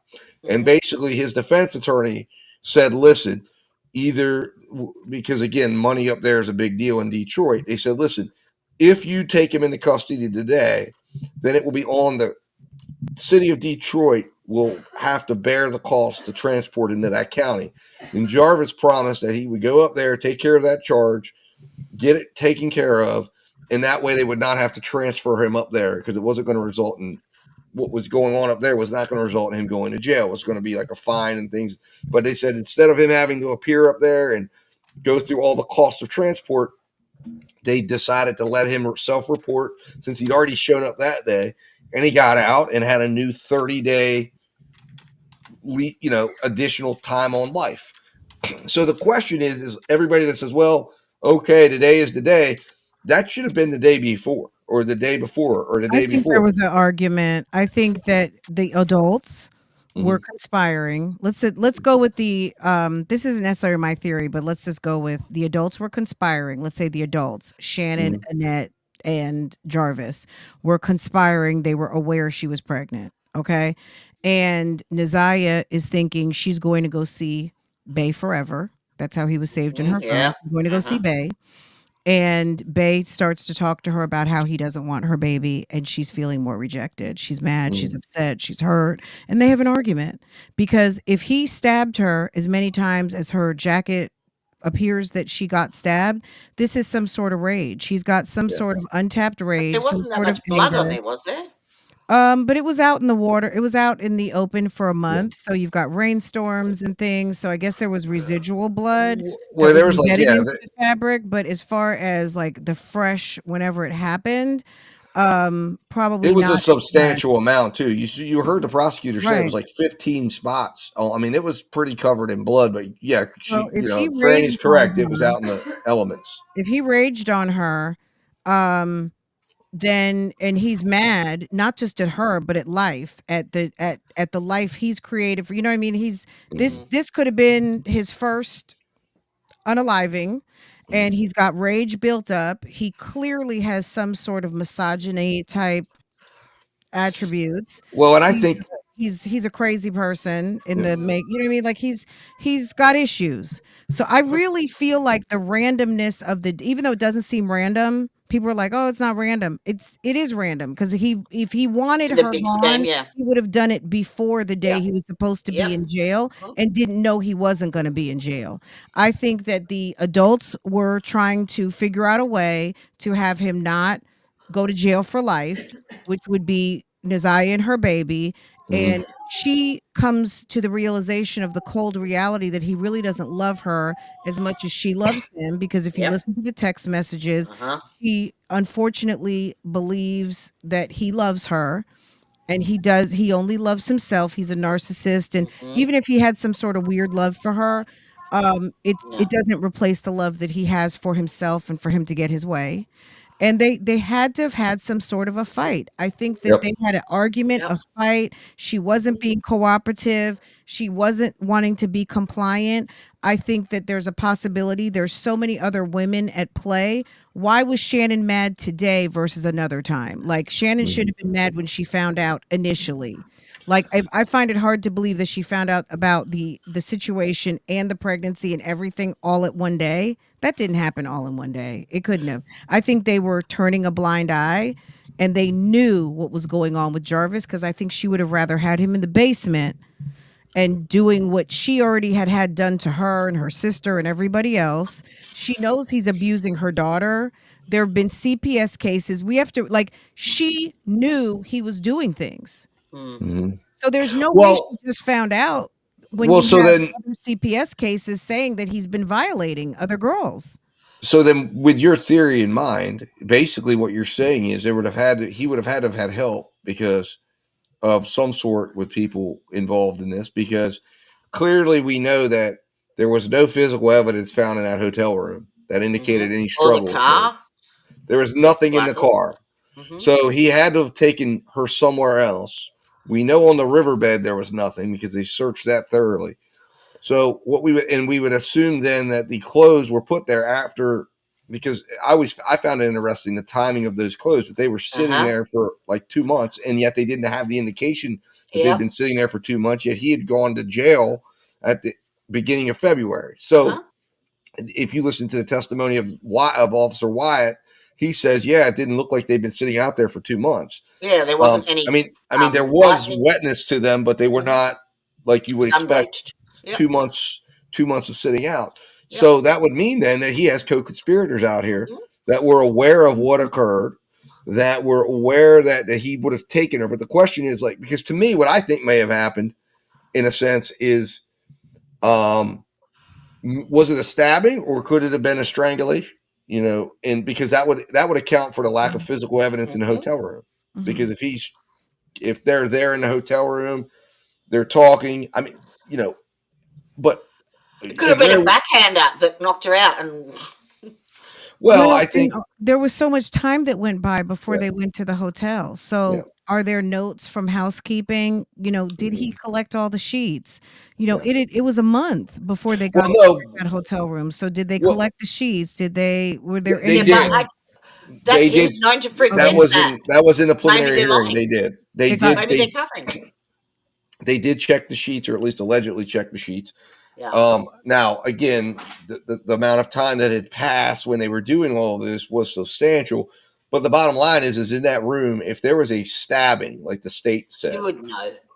It would have been on the floor. There's no way he covered that up. The mattress, the sheets would have been gone by then. They checked the mattress, but see, that's the carpet. That's the problem. Is that he's not some mastermind who's able to clean up blood to a point that it's untraceable. If a stabbing occurred, it didn't happen at the hotel.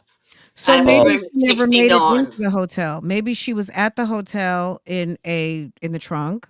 And he could have, I mean, we just don't, it's like Jarvis, it's one of those, just because he's never been caught doesn't mean he hasn't done this before. So did they say in the preliminary hearing, how did he get to Latricia's house? Did he walk there?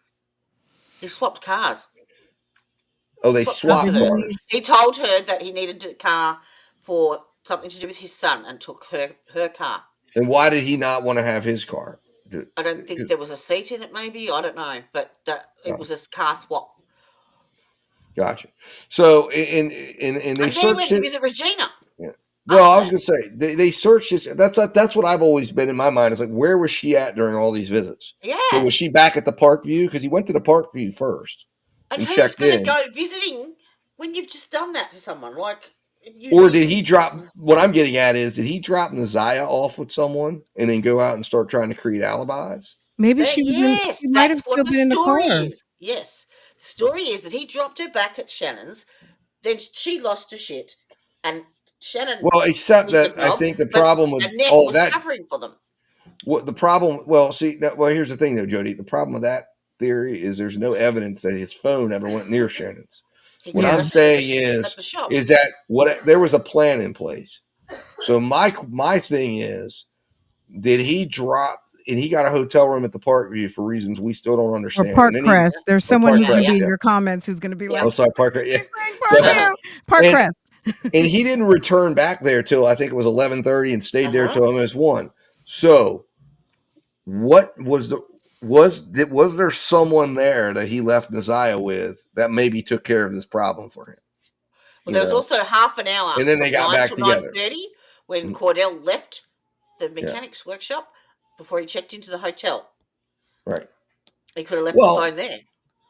Well, he could have. I mean, it's possible he could have left the phone. You're right. But my point is that he took it with him everywhere else. So it would really not make sense that he would just be like, "I'm going to leave the phone," Mhm. because remember, he's not thinking that he needs to leave his phone anywhere if Shannon does this unexpectedly, because he's And not why thinking couldn't she's we going to get any die. footage from that hotel of her going in? But Well, why because does everyone think it's Shannon? I'm not trying to excuse Shannon. I think Shannon and Annette play a major role, but there were so many other women, and there was someone who they did want questioning. Is it Angelica or Angela, who didn't even show up for her police interview? There Shannon was takes the place of Annette in that situation. She's like the matriarch of, like, she's the head of the women, I know, but I so think to speak. I think that Shannon this is a woman who's had 5 kids with a guy over a span of a decade, and yeah, he's had many other children. Why is she now all of a sudden upset because it's Naziah when in theory she has offered up her own daughter? So yeah. why, like, that would have to make some sort of sense. She is checked out as far as what he's doing. They don't have a serious relationship.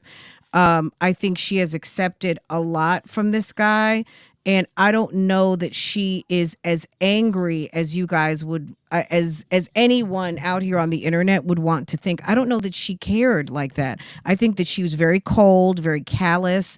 I think Mhm. that she had she had more rage towards Jarvis than I think her own niece. I think that it's safe Maybe to that's the think that motive. I think that some women would be very upset, but I don't know that I just don't know that there's not another woman involved. And they also Well, mentioned that someone did not show up for their interview. Was it Angelia? There's another baby mom out there who was asked to come in for an interview and she no showed. yeah, but see, that's why I'm with you on this, Fran, because I think that you got something here in the sense that Shannon, it makes sense what you're saying, but I'm wondering now: did he gets this hotel room, puts it in his name, right? Hmm. And did he have that? Was that other woman there to try to do something for him? Jarvis was a guy who manipulated women. He wasn't going to do his own Right. dirty He had a work lot himself. of women who were willing to do his bidding, and there were a lot Uh-huh. of So women who could be upset with him. did Absolutely. did this woman, was she left with the desire to say, "Listen, you're going to do whatever we're going to do to try to whatever," and he goes about his business because he knows he's going to have to come back and he's going to help dispose of the body. But that's why he's off Possible. getting cars, and he leaves Naziah with this lady. Now Naziah has no idea what's really going on at this moment, but that lady does it, or whatever they're planning, because he realizes I got to take care of this problem. Because my thought is Naziah struck me as the type who would not flinch to tell him, if you leave me, Jarvis, I got your child in me, and I'll talk to the police. I'll get you thrown in She's jail for the rest of your she's life. been raised by Annette and Shannon. You don't Yeah. I don't think that she was my impression is she probably was a very sweet girl, but this is also a young lady who was raised under Annette and Uh-huh. Shannon. Are we starting to think that she doesn't know how to tell people a piece of her mind? Right. Well, you could tell that in the text messages. I'm sure she's probably like, "Look," and Right. maybe she wanted to keep her baby. Mm-hmm. Like, she didn't say anything about, well, I guess she was looking for morning afters and things like that, because I don't think I mean, again, she's 13, so she Mm-hmm. doesn't know everything. She's not completely savvy, but I think she definitely had her own mind. I don't know. I mean, I'm going to be honest. I haven't spent a lot of time really thinking about like how it No, happened per se, but but I it just just doesn't make sense. think it doesn't make sense yet, and the pieces haven't fit together. I just think that something happened on the 9th to make him Yeah. snap, or him, or it was the termination, like a failed termination that yielded in her Could have been an dying accident. potentially, but based on the clothing, it seems like something different happened to her. So if it was a rage situation, it probably was precipitated by an argument. And I don't know if Shannon would have done that. It could have been one of the other baby moms, because there are plenty of people we see this all the time, unfortunately. There are plenty of people who don't mind rolling up their sleeves to help someone do something Mm. awful. There So was I two don't people know. apparently involved. It wasn't just Shannon, it was someone else. And the reason that Annette delayed the 24 hours was to cover them. Yeah, it could have been Apparently. Shannon. It could have been I don't know. I really think Annette and Shannon really they don't care. Well, I I'm think just gonna be honest. I don't think they care enough. it I think resonates with me, though, Fran, what you were saying. I really think that what you're talking about is correct in the sense of their mindset, and that would explain what they're covering up. What they're covering up is their own negligence in the idea that they yeah, they're did not covering up for react, foster Yep. care checks, they're covering and up for SSI and checks, they they're covering up for Section 8, they're covering up for welfare, they're covering up for all of the income Uh-huh. that is yeah, generated by having these children under yeah. that roof. And Yep. they Okay? didn't do what they were supposed to do, which puts all that in jeopardy, which is why Yep. they're They saying, turned a oh, blind eye to a young lady having an affair with a 40-year-old yep, man, and a Yep. yep. 40-year-old man taking advantage of her, that is also conveniently sleeping with her aunt. And it's like And when she they were afraid to be exposed for being yep. sick and demented and gross. And when she didn't show up, it wasn't like you said. In that what they've said or other people have said, they said is they thought she was out being grown. They thought she was out doing her thing, and they weren't concerned until the next morning when she didn't show up. And then, interestingly enough, who does Shannon reach out to but Jarvis and Why says, "Have you seen Jarvis? Ziyah?" Yeah. Jarvis Exactly. barely calls you anyway. What did Yeah. you think Jarvis was putting on his Superman cape to come help you Yeah. find? He doesn't even come check on his own Which kids. Yeah. bed was he getting Yeah. out of to come rescue She you, Shannon? she said Yeah. that her kids were begging her to call him. Yep. Why would you call him? Why Yep. would you call him of all people?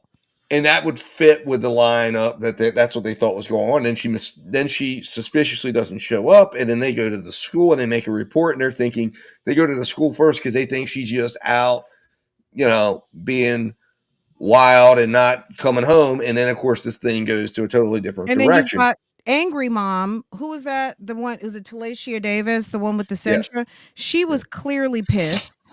She's clearly pissed. He borrowed her car. He didn't come back until the morning. Then she lets him borrow the car again. She doesn't know why. Obviously, he's using her car to dispose of a body.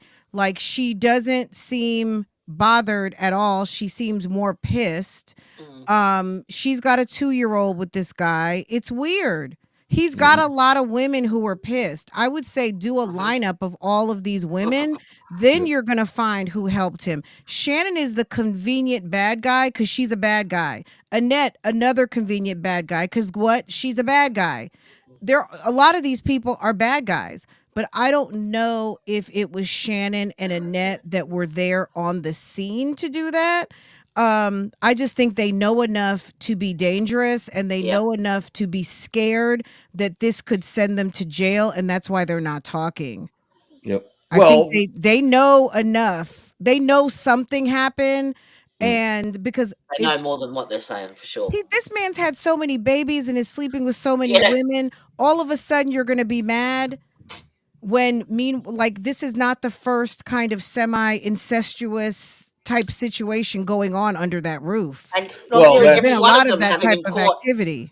Nearly every one of them have him in court for not paying child support. and that's the overwhelming theme that's been coming out that people are talking about now, saying that that is something that in that family was standard, and that there might have been other people that other older men that Ziyah had been with at different times, Yep. because that was just part of the coming of age, part of the process of growing up, and nobody thought it was strange like we might, not seeing that as, not having family members that have gone, like, it's generational with them. It's Yep. just a generational. Right, and this is nothing new. We saw Indoctrinated. this out. No, no offense to anyone out west, but that yearning for Zion Ranch, there was a lot of weird stuff going on out there with the Is that the elders. cult?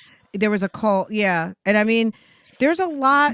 unfortunately, there's a lot going on at our neighbors' houses we just don't know enough about. You know what I mean? Absolutely. You see For you see certain. people coming in and out, but you don't know what's going on behind closed doors. Yep. You don't know what's being accepted. You don't know what's being, what people are turning a blind eye to. I think unfortunately Naziah got I just, the fact that Janiyah, her cousin, was allegedly involved. They were talking to another cousin, I guess Marquita's daughter, who said she saw something, and who's the one who testified. I think that was Marquita's daughter. So if you're paying attention to what's going on Facebook, the minor that testified that the prosecutor discussed, that was another one of Naziah's cousins. That was Marquita's child, I believe, because there was a man who stepped forward on Facebook who stated that the girl who testified was his daughter, but Jarvis never touched her. He was a witness. She was a witness to a act. And that was what the prosecutor referred to as the minor who testified, who said she saw a certain G to G contact. Mhm. And that. There was a lot going on. How did the little girl how did the prosecutors come to get testimony from this little girl? And Marquita, like, when did Marquita find out about this? When did this Mhm. ever get reported to the police? Like, there was a lot going on with these children that Jarvis was having a lot of leeway to do, and Yep. he wasn't even arrested. He only got called out about this when Ziyah disappeared. So it would stand to reason that and I'm talking about Annette's children Yeah. and Yep. her line of kids, this was something that was acceptable. This is Yep. something that they allowed. I do not believe that Shannon just got mad Yep. on January 9th and flipped a switch. I think that she turned a blind eye and something happened that night. She was in Jarvis's hands, and Jarvis and some other woman that he deals with, maybe the one who didn't show up for questioning. There's something else going on here. I just think that Annette and Shannon are real easy to use as the culprit, but I don't know that they are culprits. They are definitely, complicit and all of that, but I don't know that they're the ones that helped him that night. That's why I don't think it's coming together. I'm just wondering, when the police call you about a murder investigation, why you don't show up. That's who I would want to hear from. Is that Angelia or Angelica, the Mhm. other mom who did not show?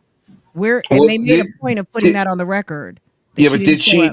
did she assert her Fifth Amendment privilege to not show I'm up, or not did she? sure. Yeah, I'm not okay. sure. I didn't Why even know they about didn't that go lady. get her? Yeah. They Well, mentioned it. the Yeah. thing, was she subpoenaed or was she just asked to come down and give a statement? She was asked for a police interview and she Okay. did not show up. Well, yeah. See, they're not going to go down and get her necessarily because, of course, it's voluntary to give a statement. So now they can use that against her as, in their opinion of it raising suspicion in their eyes.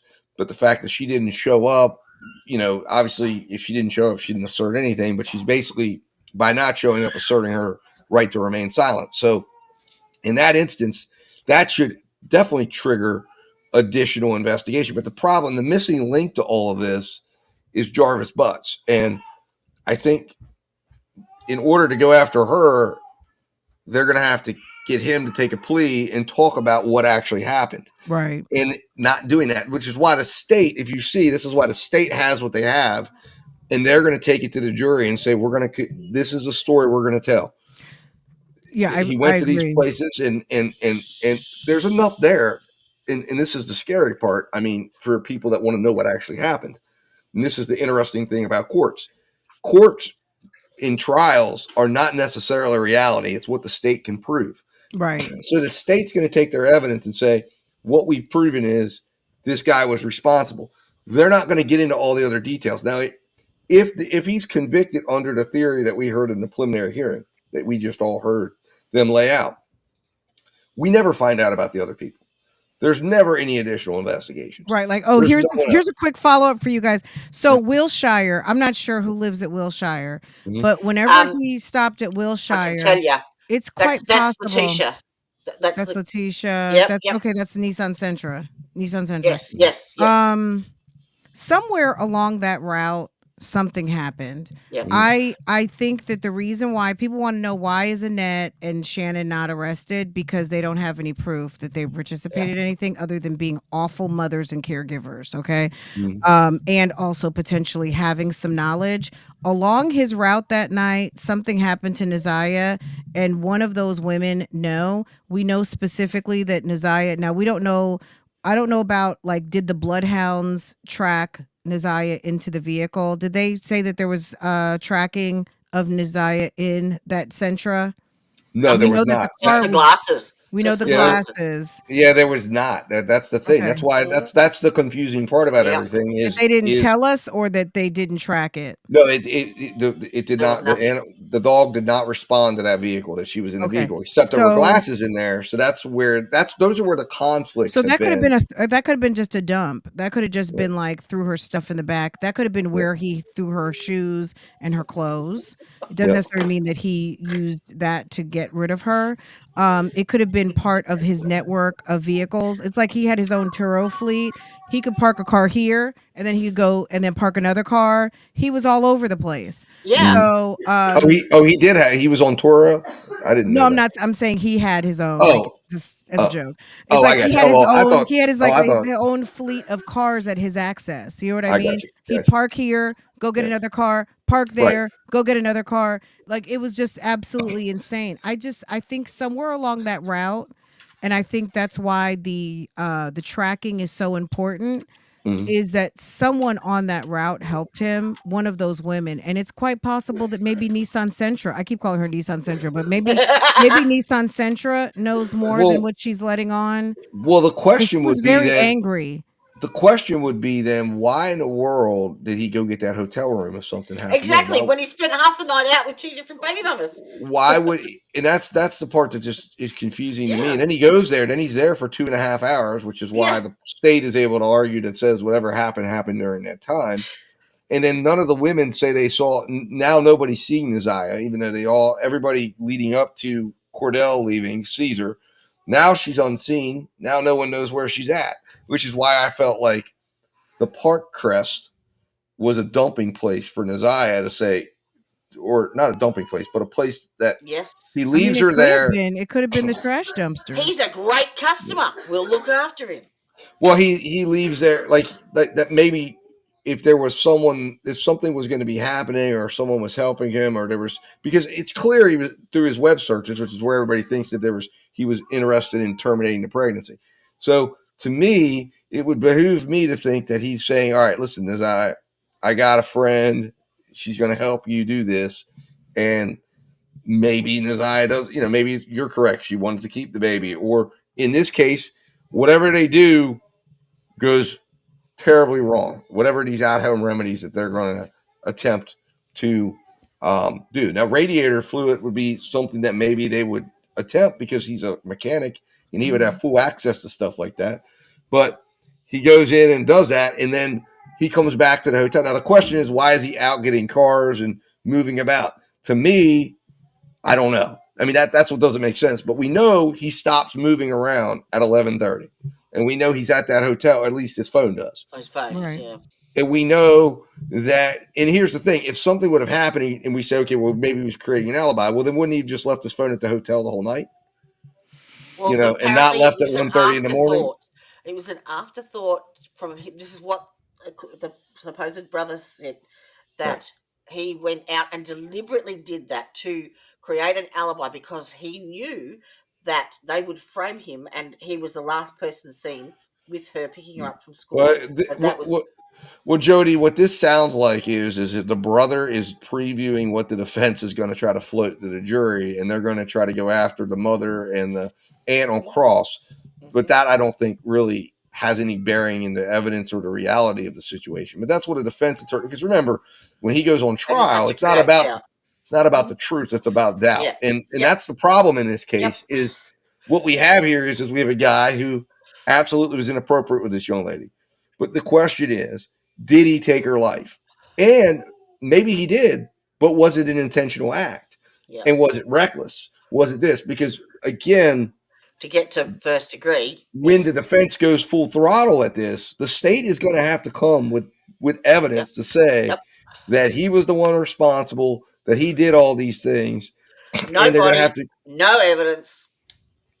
Well, it's going to be it's no going to be matter difficult. what, if he was trying to do a homemade termination, that is probably I'm assuming some sort of a felony. And when a felony murder, when a felony death, when a death occurs during a felony, that is automatically a first degree. So whether he intended to do it or not, if it was a result of another felony, he's still going away for life. Like, well, yeah, because it would actually be what it would be is feticide. So because so he was trying, so he in was the trying commission to do of doing that, of trying to kill the baby, Unless and the baby would be recognized.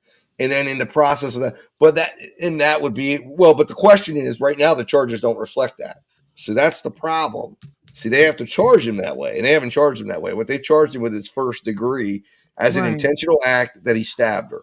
I think they got into it. I really do. I think they had an argument over something because it was getting hot in those text messages about her feeling a little like he was pulling away.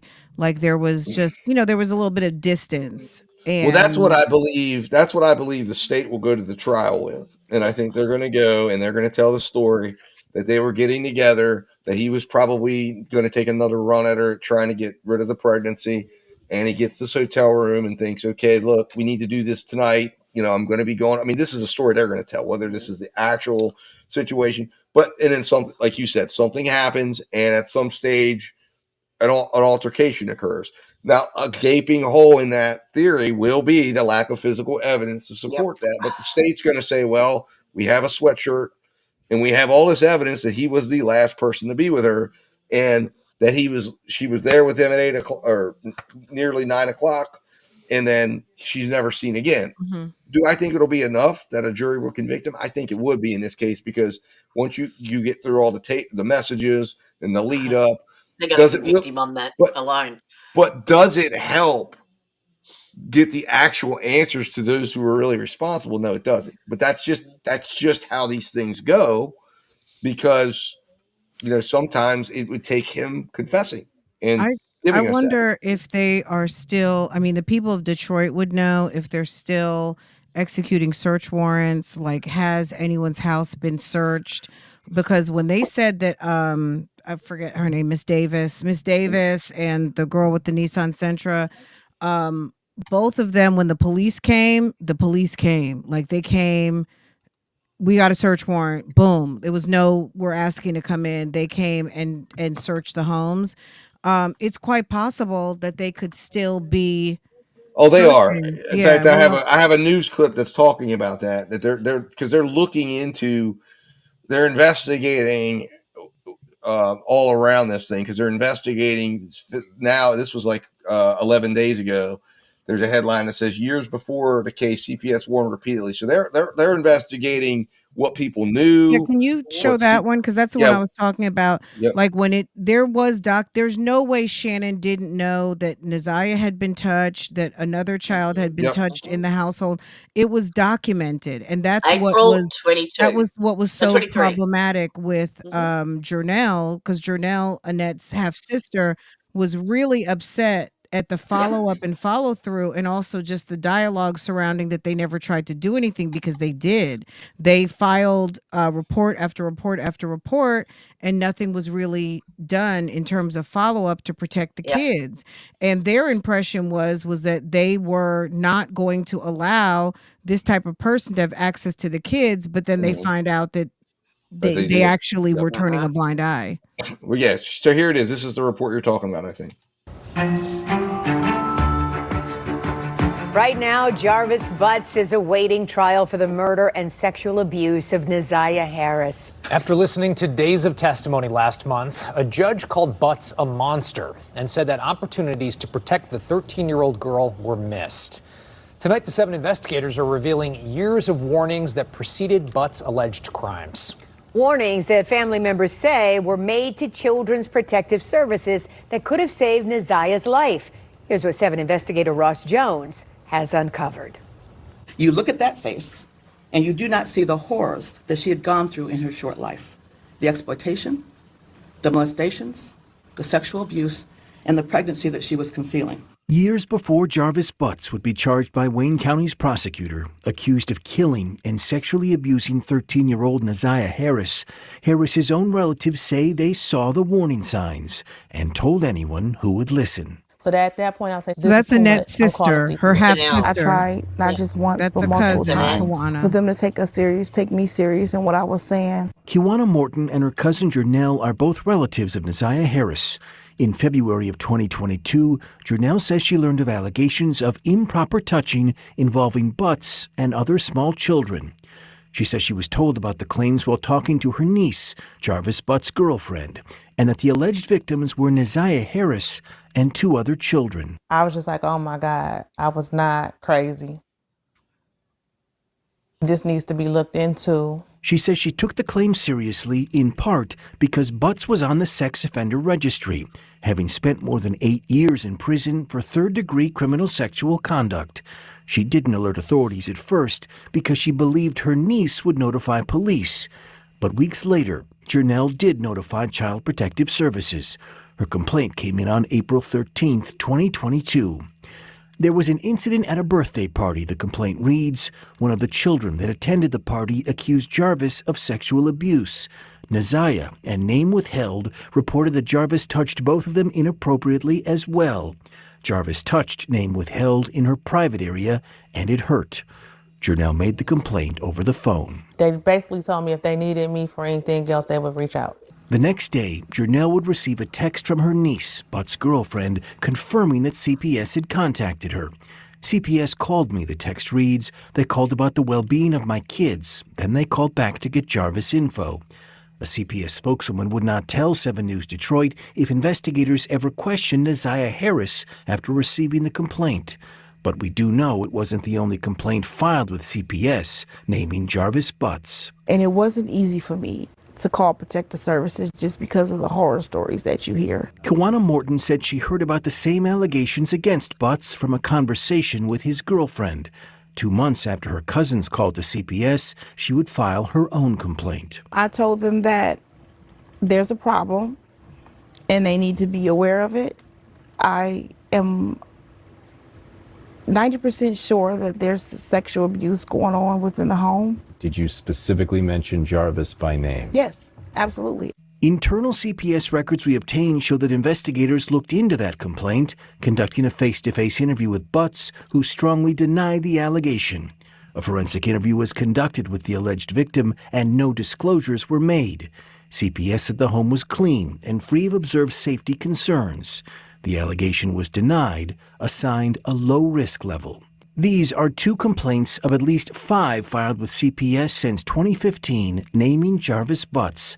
They allege concerns about possible molestation, physical abuse, or living conditions. Some of the complaints are generic, and none would ultimately substantiate that Butts was improperly touching children. Just over a year after the last complaint on record, Butts would be charged with sexually assaulting and murdering Ziyah Harris. I'm brokenhearted because this could have been prevented. All of it could have been prevented. Attorneys for Jarvis Butts declined comment for this story, citing his pending criminal case. As for CPS, a spokeswoman for the Department of Health and Human Services said that their hearts go out to the family and friends of Ziyah Harris. It says that state and federal laws prohibit them from commenting on what we just reported, but that they are committed to ensuring the health and safety of all children. I'm Ross Jones, 7 News, Detroit. All right. So, wow. As you can see, right? yeah, that is awful. I mean, but I think it kind of speaks to to what we were at, what we were talking about, which was, are they still investigating? And I think that shows that, yes, there are, at least the news agencies are, and I would imagine that the police are still investigating as well, because, again, like I said, I think every person that was called to testify in that courtroom was called under the idea that they were having to verify and confirm that Ziyah Harris was deceased. So tracking her movements, tracking Jarvis's movements, and verifying all of that is why they were brought in. The police now have working sworn statements from every single one of those women that came in, every single family member that came in, and I don't believe it was any coincidence that they did that to put them under direct examination and then cross-examination by Jarvis's attorneys. So I think they're definitely still working. I definitely do. I agree. I think also what they did too was establish on the record that there is a network of people that will do Jarvis's bidding. He called Cordell. Hey, Cordell, can you get so and so's car in? I need you to find my phone. Hey, baby mom with the 2-year-old and the Nissan Sentra, I need to borrow your car for 2 days. I'm not going to tell you. There's a young lady who will eventually come up missing, and you will have had her eyeglasses in your car, but yet you won't know about that because I'm going to snatch it away from you and all those things. I'm going to need another one to drive me to turn myself in, and I'm going to use your vehicle to hide my phone that has evidence in it that could put me away for the rest of my life. Like, there's a network of people who unknowingly or knowingly Jarvis would triangulate with to have him do his bidding to try to cover up this thing. He deliberately tried to cover up his phone. He deliberately tried to cover his steps. He deliberately used other people's car. He deliberately used other people. But we didn't really hear him involving Shannon and Annette, which maybe that, maybe they're just not the type to help him as much as the others were, I don't know. But I do think that the more we talk about this, the more we learn more. Like, there's a huge collective out here of people who are all trying to put this thing together. I haven't settled on one thing yet. I'm just still like listening. Oh, absolutely. I just feel like it's not always the obvious, and I feel like Shannon and Annette are the obvious low-hanging fruit. They are bad guys. They are responsible, just like in the Adelson case. Donna, Charlie, Wendy, absolutely. Are they the ones that got their hands dirty? No, they're not. Right. But they're the ones, they're going to get Charlie got his, Donna's getting hers, and Wendy they're saving for like the cherry on top. I feel like there's going to be additional co-conspirators. I think they're just trying to figure out who it is. I don't know that it's Annette and Shannon. I think are going to get some other type things. I don't know if they facilitated that specifically. I just don't think they're good enough liars. I don't think the intelligence is there. After the fact, yes, but to have actually rage taken out Nazaya, I don't know. I don't see that yet, but there could be someone else who's very angry in the bushes waiting to come out, someone who didn't show up for I think not showing up for police interviews are very telling, and I get you have a right to remain silent, but for a child, you're a mother, why would you not show up, especially if you have nothing to hide? So, well, I mean, one aspect of that would be simply because it's smart to never show up. I mean, even though it is this, if the police are calling you down to the police station to question you, there's a chance you could get ensnared in something that the police are again, they're not calling you down to be your friend. So, now obviously we're free and welcome to absolutely hold that against the person in the public domain. We can't hold it against them in a court of law if that person ever went on trial for remaining silent.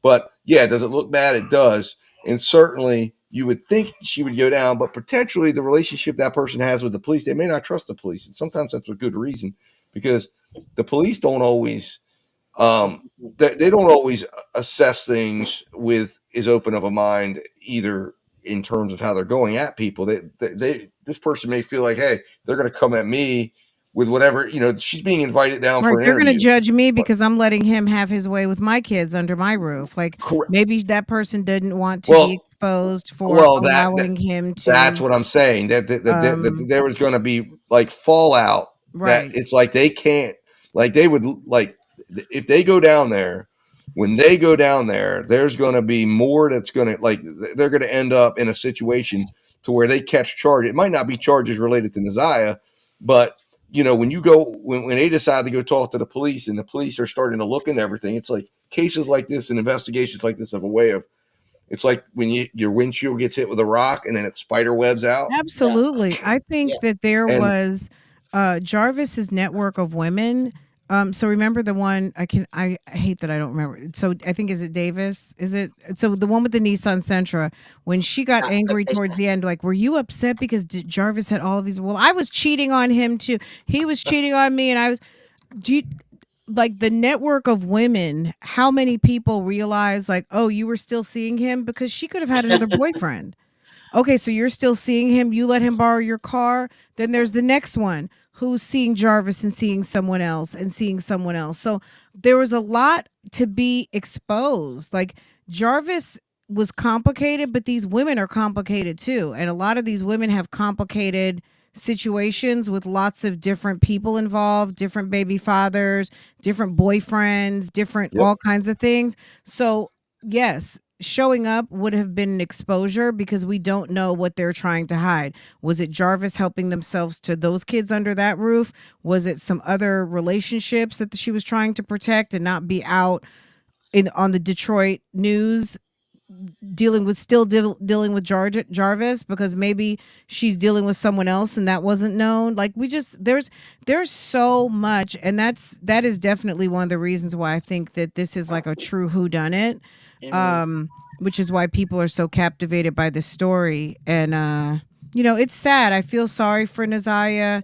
I really, really do. I feel so bad that we don't know where she is. She hasn't been laid to rest. Yeah. There are people out there who feel like she's not being looked for, but I think they're working overtime to solve this, but I don't think they're looking per se for her to be alive. No. I mean, because then No. why would they have pressed No. Yeah, I unalive definitely think. charges on him? You know what I mean?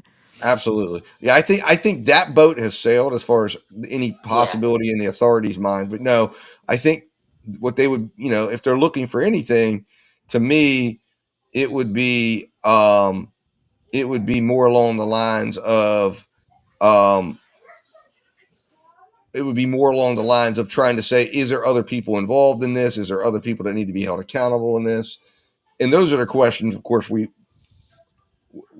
probably will never know, because I think the only guy that's going to be coming forward with that information would be Jarvis Butts, and I don't think he's going to. I think he's going to throw shade on, which his brother's already kind of previewing for us.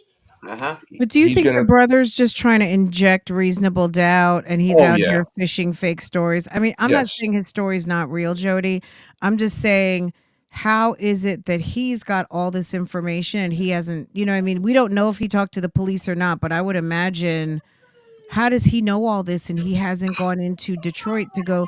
Why hasn't anyone told him, hey, don't tell us this, go run tell the police that? Like, they need to know, It may well not have been us. something that came out of an interview that he did with the police beforehand, and it's just coming to light now. But the person that I watched it on, she couldn't verify its authenticity. Yeah, I either, saw it posted too. So I totally like, it's compelling, but I Yeah. really didn't speak on it on my channel because I just wasn't sure. And there's so much fake stuff going around that I It's just just that I was like, listened to it, and I'm yeah, like, I the did more I too. listened to it, I thought, hang on a second, that answers that, and that explains that, and that makes sense now because I know that. Like, the more I thought about it, I just went, that actually makes a lot of sense. Like, Right, but what doesn't make But- sense to me is that the FBI, Michigan State Police, and Detroit Police don't have that information. Like, they're not like, look, we've cracked the case. Jarvis Bus' brother came out the bushes and told us everything.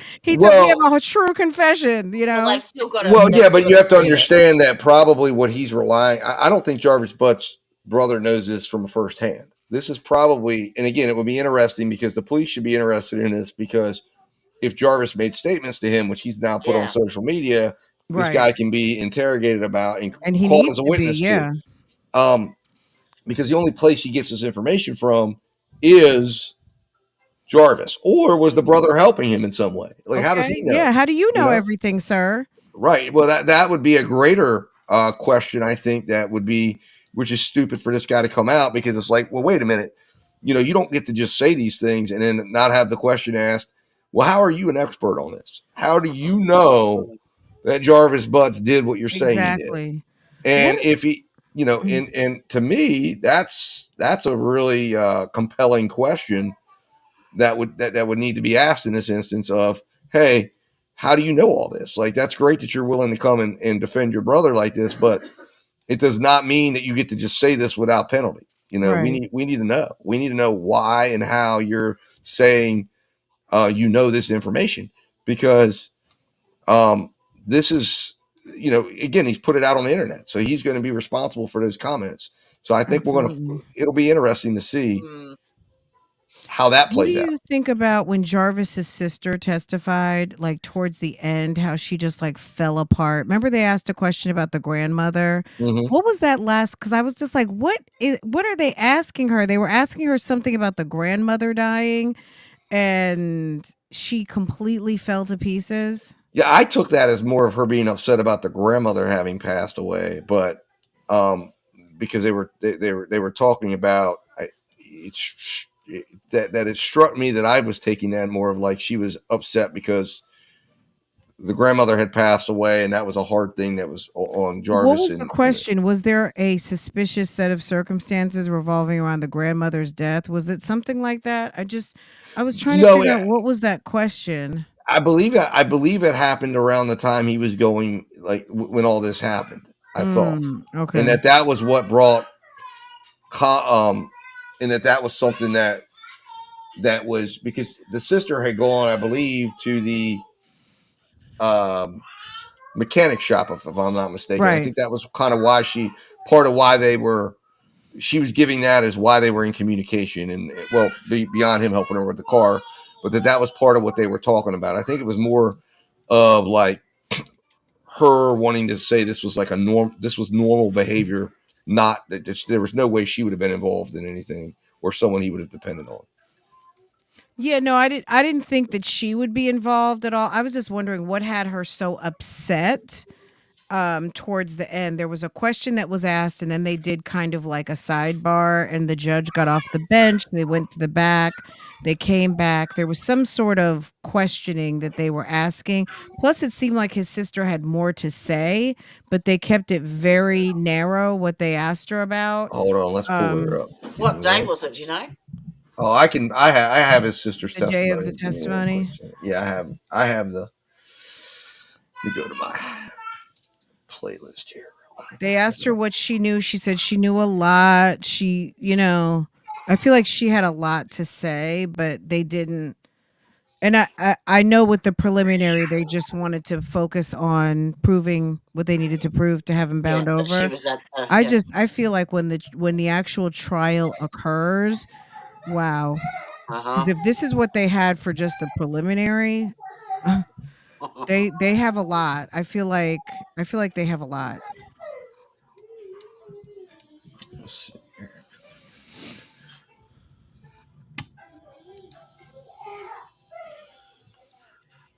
There it is, sister defendant. Here we go. Let me pull this up. All right, I got her testimony up. Let me.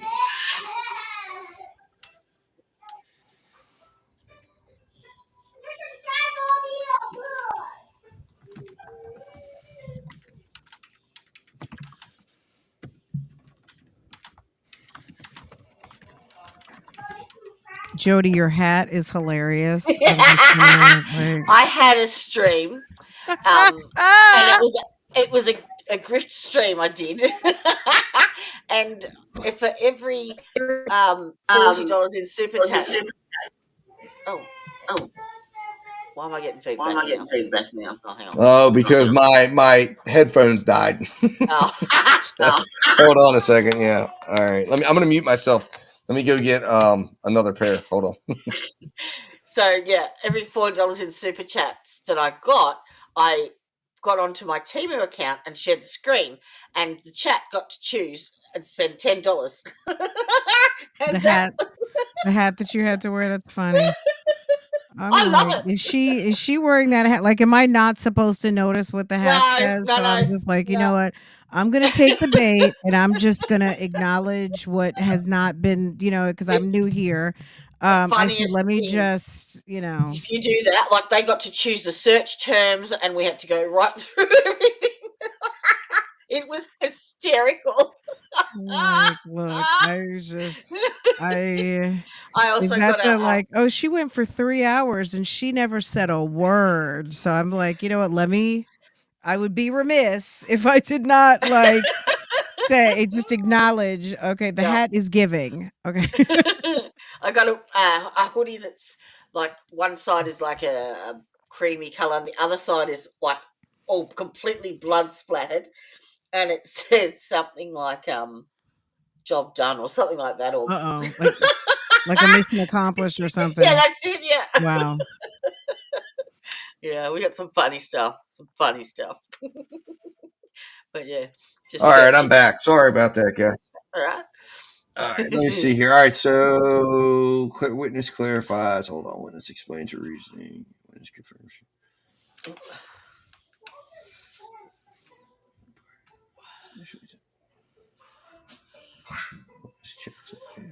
There was another hotel. Was it? Chocolate. Was it at There's the end of the? Was it at the end of the testimony? It was close to the end of her testimony, like the last, I don't know, last 7 minutes or so. Okay. All right. Gotcha. There's the park crest and then there's the travel inn, which I think they called the trafficking inn, but it's the travel inn, which I Yeah, think is right across the what is that? street. And then there's the park crest, Park Crest is on the block right behind the garage, the right? garage. Yep. Okay, so the park crest and then there's the travel inn. I think were two of Jarvis's spots Haunts. where he liked to, yeah.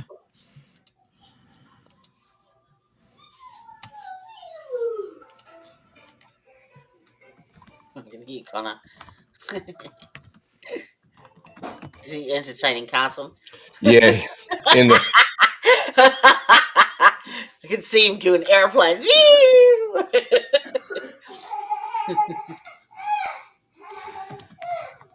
My babies is all grown up now.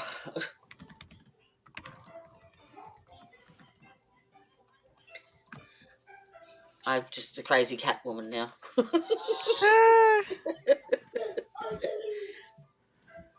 All right. Let's see here.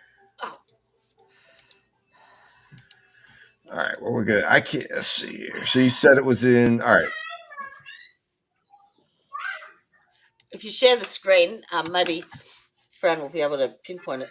Yep. She just breaks down crying towards the end, and then they take a break.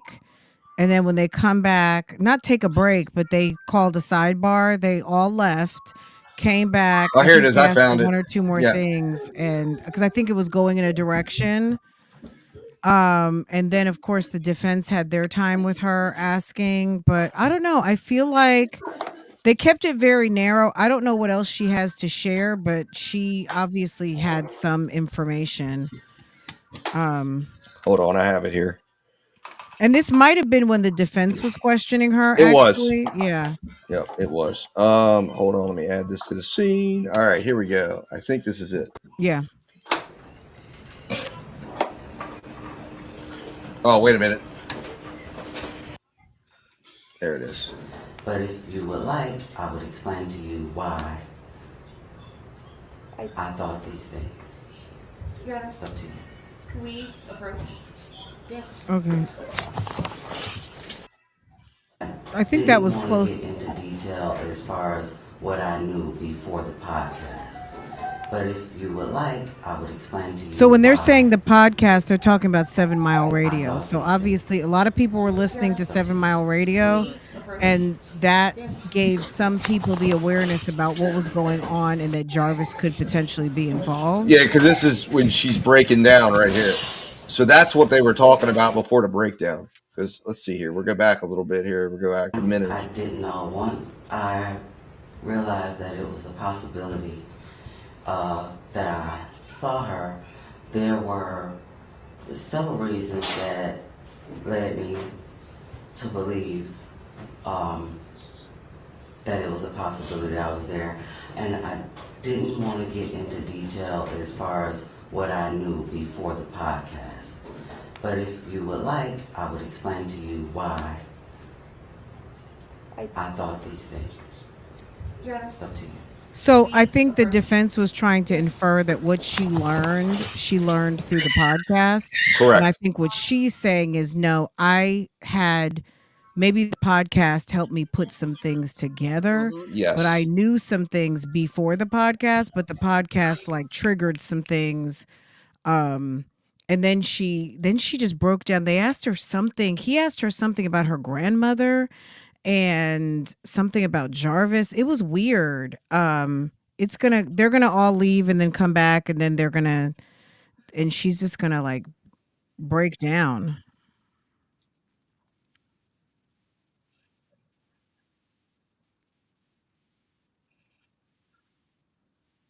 It's not on the screen yet. Oh, you're fixing it?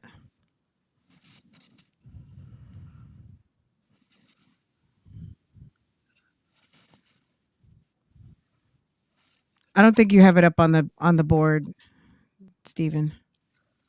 What's the sources of these reasons that you have? Are these things that you know?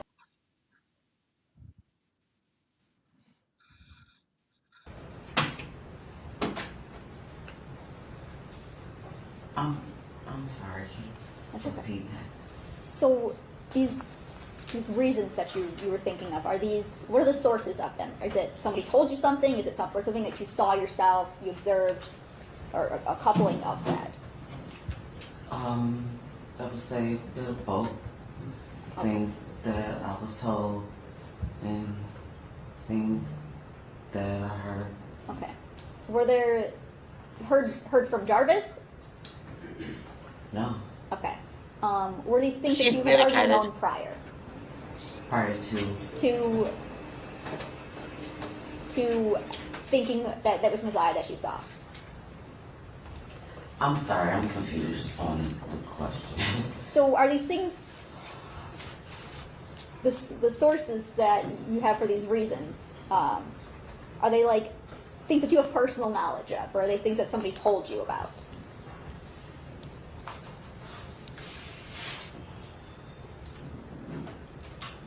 These were things that I was told. I'm trying to understand the question that you're She on something. asking. Sorry. Let me clarify what's happening there, because I know exactly what's happening. When they went to sidebar, basically what they were trying to get out of her is she said that there were after listening to the podcast, based on things she'd been told, she realized that she saw something that day, and she had a belief that it may have been Ziyah. What the prosecutor's trying to establish here is she can't testify to what someone else told her. Yeah. But if she has personal knowledge, if it's something she observed, if it's something she herself heard, then she can testify to it. But the prosecutor can't come out and tell her, because the prosecutor's trying to coach her in the questions to say, that this is it's basically that it's not hearsay. Yeah. So the judge instructed the prosecutor to go out and clarify this, so the judge could then decide whether or not this would be admissible or not. And that's what the prosecutor's trying to fish for. Mm-hmm. The witness isn't understanding it because she doesn't know what she's talking about, because and she's off her face on something. these are legal things that she's like, what do you mean? And she's thinking that she's trying to come up with the right answer, doesn't want to say something that she should. Well, I think also the prosecutor, and I think the prosecution team is really, really good. So don't get me wrong, but I just want to preface with, I just think this particular prosecutor does, like, her technique. She needs to, if I were to give any kind of, like, from the peanut gallery advice, is that she really needs to work on her style of asking Delivery. questions and understand that she has a complex way of delivering a question. And if you are asking people questions and everybody's confused, like, what did you mean by that? Like, where did you know Jarvis to work? That's what she asked. Like, how about where did Jarvis work? Yeah. Or where do you know where Jarvis worked? She would ask questions like, where would you know Jarvis to work? And like, I understood what she was asking, but I feel like she has such a odd style of asking a question that is a particular area of opportunity for her. I'm not saying she's a bad prosecutor at all. It's just She another just version needs of to if anything. understand to read the room and ask ask your question with as few words as possible, as simply as possible, so your people can understand what you're asking. Like, Right. the way where would you know Jarvis to work? That doesn't make any sense. Like, it's not a well-formed question. And Uh-huh. she asked other people like, one of my observations through the preliminary was that, how many times did you notice people saying, what did you, I don't understand. Well, That should be some feedback from her boss, that like, you need to be a little more simpler, or you need to be like, use less words. Like, well, what she's doing there is she's trying to preempt an objection from the defense that says that this late, and she's trying to keep the witness from introducing any type of hearsay or stuff. So that's why when she phrases it as, "Where did you know him to work?" The witness can talk about what they know, but they can't talk about what they've learned What they've from been other people told. right. Okay. or what Well, they're being do you know told. where So, Jarvis worked? He worked at Frank's. I think they would ask that. Where did Jarvis work? He worked at Frank's. right. Well, Did you ever visit him at Frank's? Yes. And he well, worked on your car there. Like, I don't know. I guess I'm just it's just feedback. You know what I mean? yeah. Like, I just Well, seemed I like think people I were confused, and she seemed to be confused and couldn't really answer this question because she didn't really understand I just don't think she understood what she was trying to ask her, and it confused her, especially also because she's very emotional at this moment. Well, yes, and well, what she was trying to do, because a lot of times what prosecutors will try to do, or even really attorneys in general, is they will try to load up the answer inside the question of Right. what she's trying to say. And Right. this witness, of course, was, like you said, very emotional. And I get the feeling that these prosecutors, or at least the female prosecutor, is relatively new, Yeah. because she's trying to, like I think it's exactly what you're saying, where she's trying to avoid the witness bringing hearsay in, but she's not thinking of how to ask this question to a layperson who doesn't give a damn about hearsay. So it's like, Right. you know, the way you're suggesting she asked the question, she should have done that and then followed up and said, okay, where does Jarvis work? If the, you know, where does Jarvis work? He works at such a McCall. But the problem is that she's trying to provide the foundation for the question inside the question, Right. because Right. the So defense rather than attorney, asking two questions, she's trying to bake it to one, or well, right. the defense attorney would have, if she just said, where do you work? Where does Jarvis work? The defense attorney would object due to lack of foundation, because she's got to state where does she's got to state. Now, one way she could have said is, do you know, you you've observed your brother working. You know, did you go down to your brother's place of work? Yes, I did. And where was that? The you know, whatever body shop. And that was when 2022, where you just established now that he worked there in 2022. So there's a Right. better way to ask the questions. She's just inexperienced in how she's doing it. Now, the way she's trying to do it, she's worried about the objection and not about getting a clean Right. experience for her witnesses. But I have a feeling these will not be the prosecutors trying this case. Right. She might be at the table, but she won't be like lead potentially. No, They're going to bring out some bigger guns. well, no, because see, this is the team. The way this works here is these are the prosecutors that will handle the case in the district court. When it goes up to circuit court and they get a team of trial prosecutors, more likely than not, it will go to a more experienced person who would take it to trial. Yes. Okay. So what we're seeing here, and again, remember, I highly doubt they thought there was going to be all this attention to to the case. a lot of times this is a place where you would put a young lawyer or prosecutor to cut their teeth. Absolutely. I And mean, I that's think what she we're did a seeing. great job. Both of them did such a good job. It's just, understanding, like, I just, but can you play that little part? And Yeah. then before we go, can we play Annette and Shannon's performance at the press conference? Yeah, yep. I've got it queued up. Yep. I've got that right here. Oh God, those two. To believing that it was possibly Ziyah Harris at the shop, correct? Yes. Does that help clarify? Okay. Because see, even the judge had to translate. Okay, so those reasons, those things, are those things that you had known before? Are they based on your observations, or? Well, these were things that I was told. And after asking the questions that I needed to ask, I came up with the conclusion that it was a possibility that Ziyah was the little girl that I saw that day. Okay, thanks. You said that when you were parked at Jarvis's shop, that it was getting dark out. Yeah. Okay. That darkness, is that maybe the reason why the color on the jacket stood out? Well, the jacket didn't stand out until I was walking into the gas station behind her because I wasn't really paying attention to what she had on. I just kept seeing her get in and out of the truck, going in the gas station and coming back to the truck, and that's what caught my attention. Okay, so the movement is what attracted you to it at first? Yeah. Okay.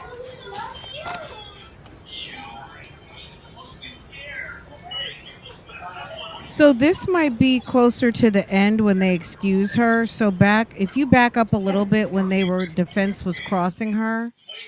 So further back, I think that's when they stepped out. She was sitting, when they were sitting and waiting for them to come back from the sidebar, she broke down. Yeah. Yeah, So right here. right around there. Right here. Okay. Yeah. You see, I wonder what that question was. Can you go back and see what that question? Because he asked a question and she lost. She was like, no. She lost it.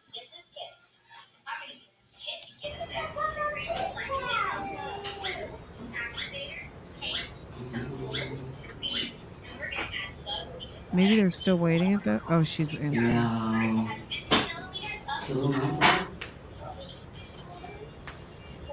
Were you and Jarvis raised by your grandmother?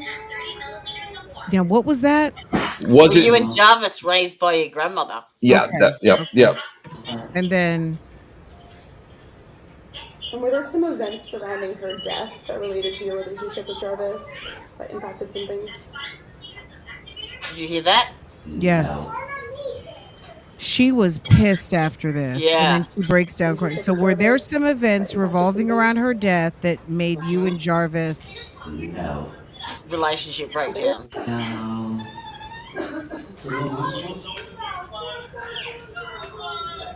Were you and Jarvis raised by your grandmother? For the most part. She's like, well, you go, bitch. And were there some events surrounding her death that related to your relationship with Jarvis that impacted some things? No. Something's up there. But if after that, just wait a second, she's going to totally break down. And so they know something. There's another reason. There's a different reason that you thought that it was Ziyah that you had saw that day.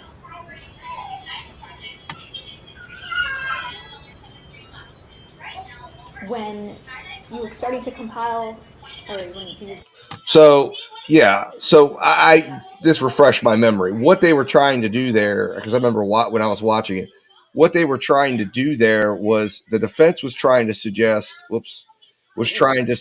that that the reason she came forward with information against Jarvis was because of the grandmother had died 2 months before, and that their relationship had broken down, and now she has this independent memory because she didn't come up with this memory until like a month or so or before this. She's relatively new with the memory. And the defense was trying to paint it as that you're only they testifying because you're pissed at him. that you're pissed at him. And then the state comes in here, and the state's trying to clean this up by saying, no, there's another reason. And that's because you were watching this podcast, and this podcast helped you start piecing together things that you had witnessed and observed. And then you came up with, and then this caused you to realize that you had seen Ziyah Harris at his shop. Yeah, because he told her it was Cordell's niece or something, didn't he? Yes. Mm. So, wow. So yeah, so much information. I feel like more and more is gonna. I mean, it's just the tip of the iceberg. There's so much more going on and coming out. I just realised after all that IT stuff around, I didn't even play the introduction video that I made for you. For me? About you. Yeah. Oh my God. All right, let's see here. I would love to see it when we close. I had no idea. Well, I'm honored. Thank you. That's okay.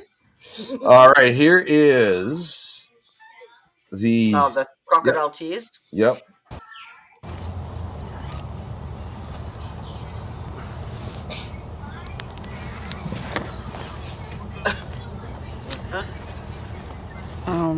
I'm asking anyone that knows anything about my granddaughter, please contact the police department. She's been missing for a very long time. I don't see any Ziyah tears. is a very sweet child. This is not of her character. We've been looking for her. We've been passing out flyers. We've been calling people.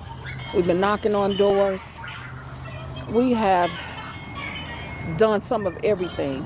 And we're asking anybody that has any information, I don't care who it is, please come forth, contact the police department. Her life could be in danger. Please call the police department. I want my baby home.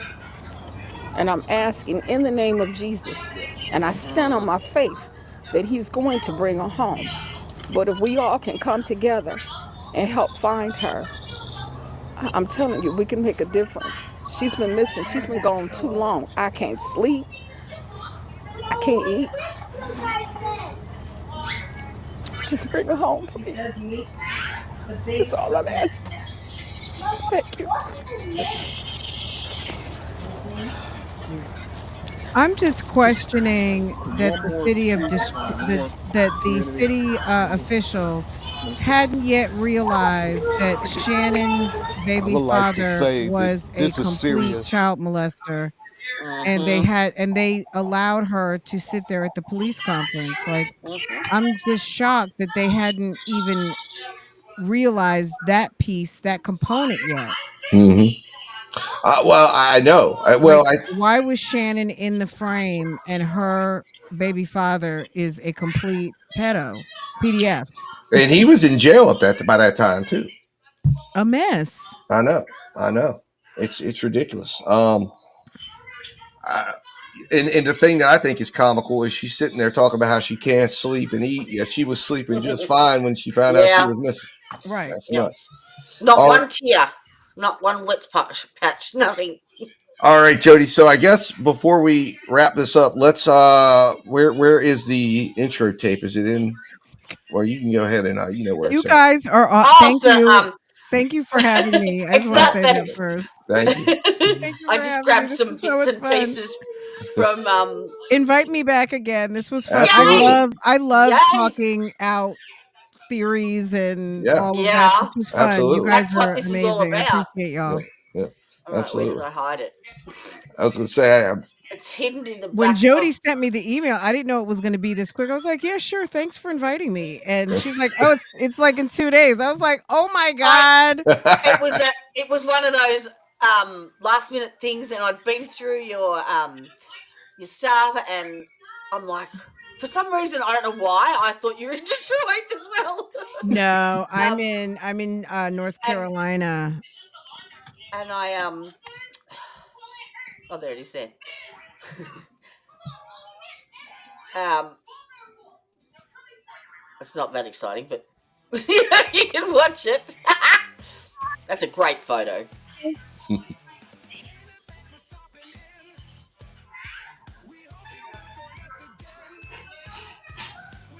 Oh, that had to be quick. It's the parade of glasses and styling my braids. You've got a few different. Oh wow! Okay.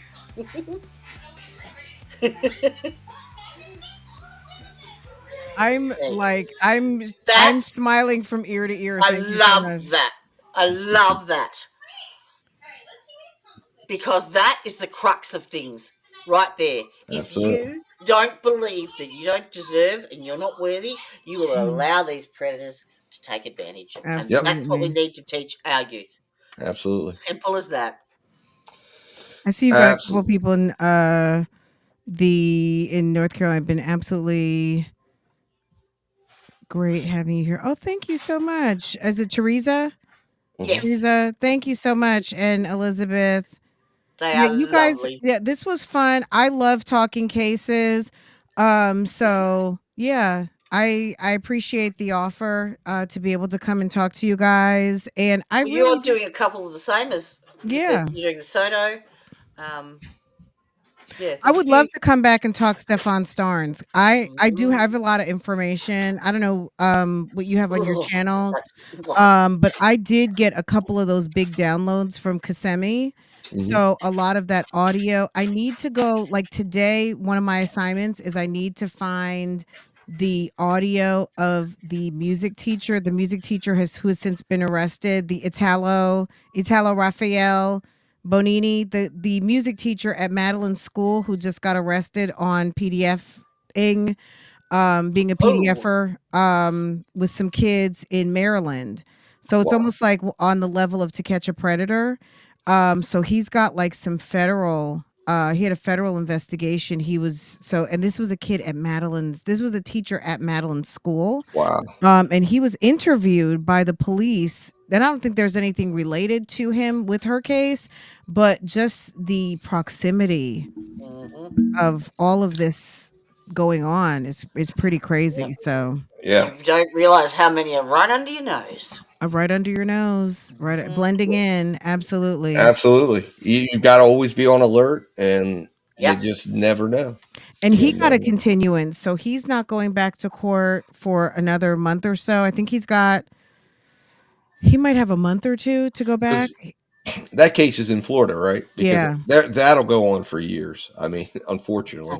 Well, and it's two cases. It's the CSAM case and then the actual unalive case. So that's coming up soon, isn't it? The first one.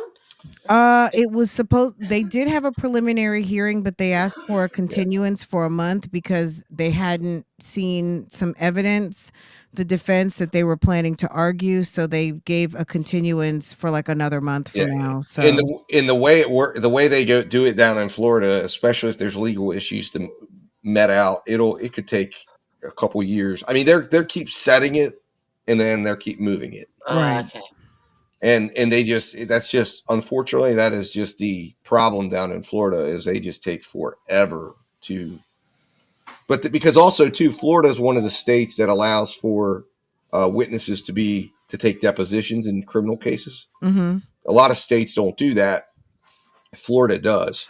So they have a right to go depose the witnesses, and that takes time because before you go to trial, they have depositions of every witness that's going to come in. That's why in the Boone case, they were taking depositions of witnesses during the case. Right. That were coming up, and it's really so. So someone was saying that they think there should be better protect the kids in the school. It's unfortunate because you know what, when someone hasn't been yet convicted and you've got someone like this guy Bonini who was like young in his career, he hadn't been caught. Now he's documented. He has an open case. They have investigation on him. He's not getting a job anywhere anytime soon. No. And But he wasn't on their radar before. He wasn't on the radar because a lot of these people stay under the radar until they get caught. So until something gets documented on them. So it's unfortunate, but Yep. You know. But yeah, you guys, thank you so much for having I me will today. This Thank you was for so much coming. confess. fun. I will Yeah. confess. I had to Google what bougie meant. Oh, okay. And what did All you right. come up with? What was the definition you found? I think it was something to do with people trying to be better than they are, or something Really? like that. Or yeah, I think so people that pretend to maybe be rich or high class when they're not. There you go.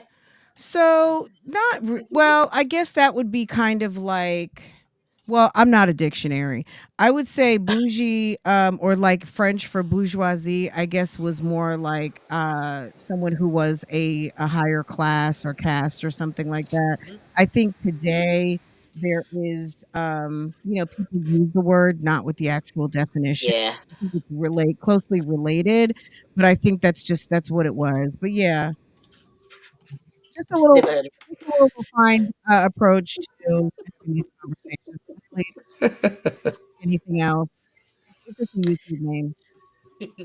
Well, it was lovely meeting you and lovely having you on. Thank you Yes, Thank it so you much so for was. much for Thank you for having me. I coming on. such appreciate it. short Absolutely. notice. Yes. And sorry for the technical difficulties to get Oh, Oh, are you that's started. kidding no, me? my I bad. have them every single day from Mike being disconnected, like Oh, all of this stuff, like everything. It's just being live is people don't realize like Mm-hmm. we're literally running television stations yeah. and From our radio house. Yeah. Yep. stations Yes. And on how many a things you got going at the one time? It's just absolutely it's a lot. at Yep. So 5 o'clock in the morning, 5:30 in the morning. Yeah. right. Absolutely. Yeah. So but yeah, thank you guys so much. I appreciate it. It was so No, much fun. Absolutely. you're Yes. Thank you. welcome. All Okay. right. Thank All you for I right. don't coming know to how be to a drop friend. down. I think. How do I drop down? Let's I see can here. get you. Bye guys. For the record, come on.